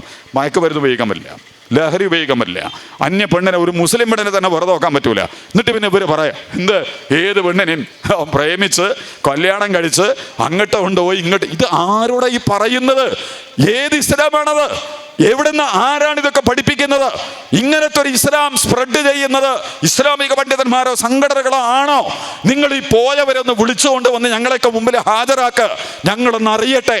ഏത് മുസ്ലിം സംഘടനയാണ് നാർക്കോട്ടിക് ജിഹാദ് തന്ത്രം ഉപയോഗിച്ചിട്ട് മയക്കുമരുന്ന് വിൽപ്പന നടത്തിയിട്ട് ഇസ്ലാമിനെ വിജയിപ്പിക്കണം, പ്രേമിച്ച് കല്യാണം കഴിച്ച് മാനഭംഗം ചെയ്തിട്ട് ഇസ്ലാമിനെ വിജയിപ്പിക്കണം എന്ന് പറഞ്ഞത്? അത് പറഞ്ഞത് മിക്കവാറും മറ്റു ടീമായിരിക്കും, ഇത് നടത്താൻ തീരുമാനിച്ചവർ. ഞാൻ പറഞ്ഞത് ആരാണോ ഇതിനെ എതിർക്കുന്നു, ഇപ്പം അങ്ങനെയാണ് നമ്മൾ പഠിക്കേണ്ടത്. അമിത്ഷാ, ഞാൻ പറഞ്ഞത് മയക്കുമരുന്നിൻ്റെ ഒരു ഹെഡ് ഒരു സാധനവും ഒരു കേന്ദ്രം നമ്മുടെ മുമ്പിൽ തുറക്കപ്പെട്ടിട്ടില്ല. അതേസമയം ഇസ്ലാമിനെയും മുസ്ലിങ്ങളെയും അവിടെ വെച്ചിട്ടാണല്ലോ പറയുന്നത്. നമ്മുടെ നാടിനെയും നമ്മുടെ പ്രദേശത്തെയൊക്കെ വളരെ അപകടകരമായ രീതിയിൽ ചിത്രീകരിച്ച്. അപ്പം അല്ല പറയണ വർത്താൻ അലാ ഹുസ്മിഹാദൽ വലത്, ഈ നാടിനെ കൊണ്ട് നമ്മൾ സത്യം ചെയ്യാണ്. അപ്പോൾ അന്തഹില്ലും നിങ്ങൾ ഈ നാട്ടുകാർ തന്നെയാണ്. റസൂലിനോട് അല്ല പറഞ്ഞ വർത്താനാ, നിങ്ങൾ ഈ നാട്ടുകാരനാണ്. ഹെല്ല് എന്നുള്ളതിന് കുറേ അർത്ഥങ്ങളുണ്ട്, അതിൻ്റെ വിശദാംശങ്ങളിലേക്ക് നമ്മൾ പോകണില്ല. ഹെല്ല് എന്ന് പറഞ്ഞാൽ നീ ഫ്രീ ആയിരിക്കുന്നു, നീ സ്വതന്ത്രനായിരിക്കുന്നു. ഒന്നും നീയും എടുത്തരം തന്നെ. എൻ്റെ സർട്ടിഫിക്കറ്റ് CA ചോദിച്ചിട്ട് NRC ചോദിച്ചിട്ട് ഒരുത്തരം വരാൻ നിങ്ങൾ സമ്മതിക്കരുത്, വിട്ടുകൊടുക്കരുത്. അത്തരം നമ്മളുടെ വിലപ്പെട്ട സമയവും നമ്മളുടെ വിലപ്പെട്ട സമ്പത്തും അവിഹിതമായി സംഘപരിവാരം ഓട്ടക്കല മടുപ്പത്ത് വെച്ചിട്ട് എന്നെയും നിങ്ങളെയും ക്ഷാവരപ്പിക്കാൻ ശ്രമിക്കുന്നുവെങ്കിൽ ഒരുമിച്ച് നിന്ന് വളരെ മനോഹരമായി അതിനെ നമ്മൾ തരണം ചെയ്യണം. അപ്പം നമ്മൾ കണ്ടിട്ടുണ്ട് ആസാമെന്നൊക്കെ ചില കാഴ്ചകൾ. ചെറുപ്പം നമ്മുടെ ഉമ്മമാരെയും ആങ്ങളമാരെയും ഒക്കെ ഓരോ മക്കൾക്ക് പൗരത്വമുണ്ട്, വാപ്പാക്കല്ലേ, ഉമ്മാക്കല്ല. അപ്പോൾ മക്കൾക്കും ഭർത്താവിനും ഒക്കെ ഉണ്ട്. എന്താണ് ഈ പൗരത്വം? എന്നാൽ ഈ സംഘപരിവാരം എന്ന് പറയുന്ന കള്ളസംഘം എന്തെങ്കിലും ഒരു നിർവചനം, ഈ മനുഷ്യരെ നിങ്ങൾ എന്ത് ചെയ്യും? ഏറ്റവും മാനുഷികമായി മാനവികമായി ലോകാ സമസ്ത സുഖിനോ ബന്ധോ, എന്താണ് സർവ്വ മനുഷ്യർക്കും സുഖമായിരിക്കട്ടെ എന്നൊക്കെ അങ്ങനെ പറഞ്ഞിട്ട് സംഘപരിവാരം പറയണത്. സംഘപരിവാറിന് ഹൈന്ദവത ഒരു ബന്ധമില്ലോട്ടോ, കള്ള സംഘമാണത്, കപട സംഘമാണത്. ഈ മനുഷ്യന്മാരോട്, ഈ പിടിച്ചെടുക്കപ്പെടുന്ന മനുഷ്യൻ നാളെ ഈരാറ്റുപേട്ടയിലും നമ്മുടെ നാട്ടിലൊക്കെ ഇവർ നടത്താൻ ആഗ്രഹിക്കുന്ന കാര്യമാണ്. ഇതിൻ്റെ മുമ്പ് തന്നെ നമ്മൾ മുന്നോട്ട് നീങ്ങണം. സംഘപരിവാരത്തിന് വഴങ്ങി കൊടുക്കണ്ട. അതാ അല്ല പറഞ്ഞതിൻ്റെ അർത്ഥം. നിങ്ങൾ സ്വതന്ത്രരാ. RSS പറയേണ്ടത് കേൾക്കേണ്ട ബാധ്യത നിങ്ങൾക്കില്ല. RSSന്റെ ഉദ്യോഗസ്ഥന്മാർ പറയുന്ന കാര്യങ്ങൾ കേൾക്കേണ്ട ബാധ്യത ഇല്ല. RSSന് വേണ്ടി CPM സംസാരിച്ചാൽ അത് കേൾക്കേണ്ട ബാധ്യതയും നിങ്ങൾക്കില്ല. ആ CPMന്റെ ഉദ്യോഗസ്ഥന്മാരും രാഷ്ട്രീയ നേതാക്കന്മാരും RSSന്റെ വർത്തമാനങ്ങൾ പറഞ്ഞാൽ അവരാണ് രാജ്യം, അവരാണ് ഭരണകൂടം. അബൂലഹബും അബൂജഹലും വലീദ് ബിൻ മുഗീറ ഉത്ബയും ഷൈബയും എന്നും പറയുന്ന കാര്യം മുഹമ്മദ് സ്വല്ലല്ലാഹു അലൈഹി വസല്ലം നിങ്ങൾ കേൾക്കേണ്ട കാര്യമില്ല. നീ സ്വതന്ത്രനാണ്, നിനക്ക് ഇവിടെ സ്വാതന്ത്ര്യമുണ്ട്. നിനക്ക് നിന്റെ നിലപാടുകളുമായിട്ട് മുന്നോട്ട് പോകാം. ശ്രീകൃഷ്ണന് കംസനാണ് ഭരണകൂടം എന്ന് പറയാൻ പറ്റൂലല്ലോ. ശ്രീകൃഷ്ണന് പറയാൻ പറ്റുമോ? തമ്മടിയാണ് കംസൻ. ആ കംസൻ എൻ്റെ ഭരണകൂടമെന്ന് ശ്രീകൃഷ്ണൻ എങ്ങനെയാ പറയാ? ശ്രീകൃഷ്ണന്റെ ദൗത്യം കംസനെ കൈകാര്യം ചെയ്യല. ആ പണിയാണ് അവിടെ നിർവഹിക്കപ്പെടേണ്ടത്. മൂസാ നബി വന്നിട്ട് ഫറോവയാണ് ഹീറോ, ഫറോവ പറയുന്നതാണ് ഈജിപ്ത്, ഫറോവ പറയുന്നതാണ് ഫലസ്തീൻ എന്ന് വെക്കാൻ പറ്റില്ല. ഫറോവയെ അടിമുടി ഉന്മൂലനം ചെയ്യലാണ് മോശയുടെ ദൗത്യം. ഒന്നിക്കിൽ ഫറോവ അതിൻ്റെ ഏറ്റവും വിശുദ്ധിയിലേക്ക് തിരിച്ചു വരിക, അല്ലെങ്കിൽ ഫറോവ എന്ന് പറയുന്ന അപകടകാരിയായ ഈ വ്യക്തിത്വത്തെ ചരിത്രത്തിന്റെ പിന്നാമ്പുറങ്ങളിലേക്ക്, കടലുകളിലേക്ക് മുക്കിയൊടുക്കി ശവപ്പെട്ടിയിലെ മ്യൂസിയത്തിൽ കാഴ്ചയാക്കി വെക്കാൻ നിങ്ങൾ കൊടുക്കുക. അല്ല, മൂസാ നബി ഫറോവയാണ് ശരി, ഫറോവ ഭരണകൂടമാണ്, ഭരണകൂടം പറയണതൊക്കെ കേൾക്കണം. സംഘപരിവാർ ഭരണകൂടമല്ല, RSS ഭരണകൂടമല്ല. അതുപോലെ തന്നെ ആ RSSന്റെയും സംഘപരിവാരത്തിന്റെയും തിട്ടൂരം വാങ്ങി CPM സംസാരിക്കുന്നുവെങ്കിൽ, കേരള ഗവൺമെന്റ് സംസാരിക്കുന്നുവെങ്കിൽ അതിനോട് പോലും ഒരാൾക്കും ഒരു ബാധ്യതയുമില്ല. നമുക്ക് നമ്മുടെ രാജ്യത്തിന്റെ ഭരണഘടനയോടും അതിൻ്റെ അടിസ്ഥാന നിലപാടുകളോടും അതുമായി ബന്ധപ്പെട്ട ഏറ്റവും സുന്ദരമായൊരു വ്യവസ്ഥയുമുണ്ടെങ്കിൽ അതിനെ നമ്മൾ പാലിക്കേണ്ട. അതാണ് അള്ളാഹ് പറഞ്ഞതിൻ്റെ അർത്ഥം. വന്തഹല്ലും ബിഹാദൽ വലത് വവാലിദിൻ വമാ വലത്. അതിലേക്ക് നമ്മൾ കടന്നു പോകണില്ല. വാപ്പാനെ കൊണ്ടും മക്കളെ കൊണ്ടും ഒക്കെ സത്യം നിങ്ങളുടെ അതാണപ്പം വാപ്പാക്ക് പൗരത്തുണ്ടോ മക്കൾക്ക് പൗരത്തുണ്ടോ അതൊക്കെയല്ലോ ചോദിക്കണത്. പിന്നെ അതിൻ്റെ ശേഷം വേറെയും കുറേ കാര്യങ്ങൾ പറയുന്നുണ്ട്. നമ്മൾ ഇവരെ കുറിച്ച് ആ അർത്ഥത്തിൽ ഒരു ആശങ്കയും നമ്മൾ വെക്കേണ്ടതില്ല എന്നാണ് ഞാൻ പറയുന്നത്. ഒരു കാര്യം കൂടി പറഞ്ഞ് അവസാനിപ്പിക്കുകയാണ്. ഒന്ന്, നമ്മൾ നേരത്തെ പറഞ്ഞ ഫലസ്തീനിലെ പോരാട്ടങ്ങൾ ലോകത്ത് തന്നെ നിലനിൽക്കുന്ന എല്ലാ നെറികേടുകളുടെയും പ്രതീകമാണ് ഫലസ്തീൻ, ഇസ്രായേൽ എന്ന് പറയുന്നത്. ആ ഇസ്രായേലിനെതിരെ നടക്കുന്ന പോരാട്ടങ്ങൾ അള്ളാഹുവിന് വേണ്ടി, മനുഷ്യർക്ക് വേണ്ടി, പ്രവാചകന്മാർക്ക് വേണ്ടി, വേദഗ്രന്ഥങ്ങൾക്ക് വേണ്ടി നടക്കുന്ന പോരാട്ടമാണ്. ആ അർത്ഥത്തിൽ ബാബരി മസ്ജിദിൻ്റെ ഓർമ്മകൾ ഉണ്ടാകണമെന്ന് പറഞ്ഞു. ബാബരി മസ്ജിദിൻ്റെ ഓർമ്മകൾ രണ്ടർത്ഥത്തിൽ നമുക്കുണ്ടാവും. ഒരു ഓർമ്മയും നമ്മൾ കളയരുത്, നന്നായിട്ട് കാര്യങ്ങൾ ഓർമ്മിക്കാൻ കഴിയണം. ബാബരി മസ്ജിദ് ഒരു ആരാധനാലയം തകർത്ത് തരിപ്പണമാക്കി, എന്നിട്ട് ഏറ്റവും അവിശുദ്ധകരമായ വിധിയിലൂടെ, അനാശാസ്യമായ വിധിയിലൂടെ, മനുഷ്യൻ്റെ യുക്തിബോധത്തെ മുഴുവൻ പരിഹസിക്കുന്ന ഒരു വിധിയിലൂടെ, എന്നാലും നമ്മൾ അംഗീകരിക്കാൻ സന്നദ്ധ. ഇങ്ങനെയൊക്കെ ഇങ്ങനെ 21-ാം നൂറ്റാണ്ടിൽ ഇങ്ങനെയൊക്കെ വിധി, ഇത് ഇസ്രായേൽ ഉണ്ടായ പോലുള്ള ന്യായ അങ്ങനെയുണ്ടല്ലോ. ഇസ്രായേൽ ഉണ്ടായതിന് ഇങ്ങനെയാണ് പണ്ടത്തെ കോടതിയിൽ യുണൈറ്റഡ് നേഷനൊക്കെ വിധി പറഞ്ഞത്, ഇങ്ങനെ ഇസ്രായേൽ ഉണ്ടാവണം. ഒരു ന്യായമില്ല, എന്നാൽ ഇസ്രായേൽ ഉണ്ടാവണം, അങ്ങനെ ഇസ്രായേൽ ഉണ്ടാവുകയാണ് എന്നതുപോലെ സംഘപരിവാരത്തിന് അനുകൂലമായി ആ തരുൺ ഗൊഗോയിയൊക്കെ ഉണ്ട്, നല്ല അത്യാവശ്യം വൃത്തിയും വെടുപ്പുള്ള ജഡ്ജിയായിരുന്നു. പക്ഷെ അയാളെ കൊണ്ടുപോയിട്ട് ഒരു പെണ്ണ് കേസിൽ കുടുക്കി. അതോടുകൂടി പിന്നെ മൂപ്പരെന്തായി, ഇത് കിടക്കണമെന്ന് പറഞ്ഞു. ആ പെണ്ണ് കേസിന് അങ്ങനെ ഒരു ഗുണമുണ്ട്, ഹേമ കമ്മിറ്റി റിപ്പോർട്ടൊക്കെ വന്നാൽ അത്യാവശ്യം ആളുകളെയൊക്കെ തള്ളിയിടാൻ പറ്റും. അങ്ങനെയാണ് തരുൺ ഗൊഗോയി പോണത്. പിന്നെ വിധി വരികയാണ് വേറൊരു കോലത്തിൽ. വിധിക്കുന്ന ജഡ്ജി, അതുപോലെ തന്നെ കേസ് നടത്തുന്ന പോലീസുകാരൻ, അതുപോലെ തന്നെ അതിന് തെളിവ് നൽകുന്ന പ്രോസിക്യൂട്ടർ, അതിൻ്റെ പിന്നിൽ നിൽക്കുന്ന ബാക്കി ആളുകൾ ഒക്കെ നമ്മൾ പഠിക്കുമ്പോൾ ഇന്ത്യൻ ഭരണഘടനയിൽ നിന്നല്ല, സംഘപരിവാരത്തിൻ്റെ സ്കൂളുകളിൽ നിന്ന് പുറത്തു വന്ന് ഈ രാജ്യത്തിൻ്റെ ഓരോ സെല്ലുകളിലും, അതിൻ്റെ മസ്തിഷ്കത്തിലും മനസ്സിലുമൊക്കെ അവിഹിതമായി സ്ഥാനം പിടിച്ചിട്ടുള്ള ഈ സംഘപരിവാരത്തിനെതിരെയുള്ള പോരാട്ടങ്ങൾക്ക് അധികരുത്ത് പകരുന്ന ഓർമ്മയായി ബാബരി മസ്ജിദ് നമ്മുടെ മുമ്പിൽ ഉണ്ടാവണം. നമുക്ക് മുസ്ലിങ്ങൾക്ക് വേണ്ടിയിട്ടല്ല, സാമുദായികമായിട്ടുള്ള ഒരു വിചാരത്തിലല്ല, 130 കോടി മനുഷ്യർക്ക് വേണ്ടിയുള്ള സമരമാണത്. ഈ രാജ്യത്ത് നടക്കുന്ന അവിഹിതമായ കൊള്ളകൾക്കെതിരെയുള്ള സമരമാണത്. ഈ രാജ്യത്തിലെ സാമ്പത്തിക സാമൂഹിക ചൂഷണങ്ങൾക്കെതിരെയുള്ള പോരാട്ടമാണത്. ഈ രാജ്യത്തിലെ മുതലാളിത്ത ഫാസിസ്റ്റ് സംവിധാനങ്ങൾക്കെതിരെയുള്ള പോരാട്ടമാണത്. ആരുണ്ട് ആരില്ല എന്നുള്ളത് നമ്മളെ ബാധിക്കുന്ന പ്രശ്നമല്ല. ഞാൻ അവസാനിപ്പിക്കുന്നു. അവസാനം ഒരു കാര്യം കൂടി സൂചിപ്പിച്ചുകൊണ്ട്, അസാമാന്യമായ ധാർമ്മിക കരുത്തുള്ള, ജീവിത വിശുദ്ധിയുള്ള, മൂല്യബോധമുള്ള, സത്യസന്ധതയുള്ള, നീതിബോധമുള്ള ഒരു സംഘത്തിന് മാത്രമേ, പ്രവാചകത്വത്തിന്റെ വിശുദ്ധിയുള്ള സംഘങ്ങൾക്ക് മാത്രമേ ഈ കള്ള കപട ക്രൗര്യ സംഘങ്ങളെ നേരിടാനുള്ള കരുത്ത് ഇസ്രായേൽ മുതൽ സംഘപരിവാർ അടക്കമുള്ളവരുടെ, അവരുടെ കയ്യിലില്ലാത്തത് ഹക്കാണ്, സത്യമാണ്, അതിലാണ്, നീതിയാണ്.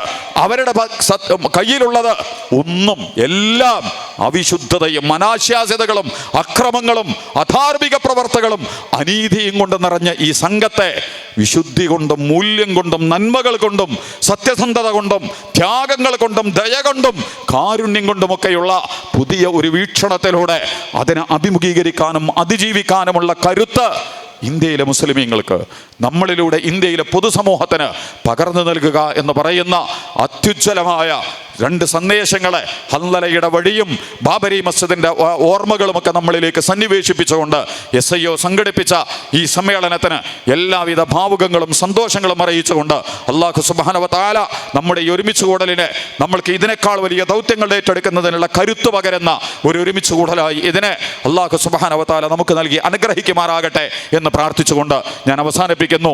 വസ്സലാമു അലൈക്കും വറഹ്മത്തുള്ളാഹി വബറകാതുഹു. സല്ലല്ലാഹു അലാ മുഹമ്മദ് സല്ലല്ലാഹു അലൈഹി വസല്ലം.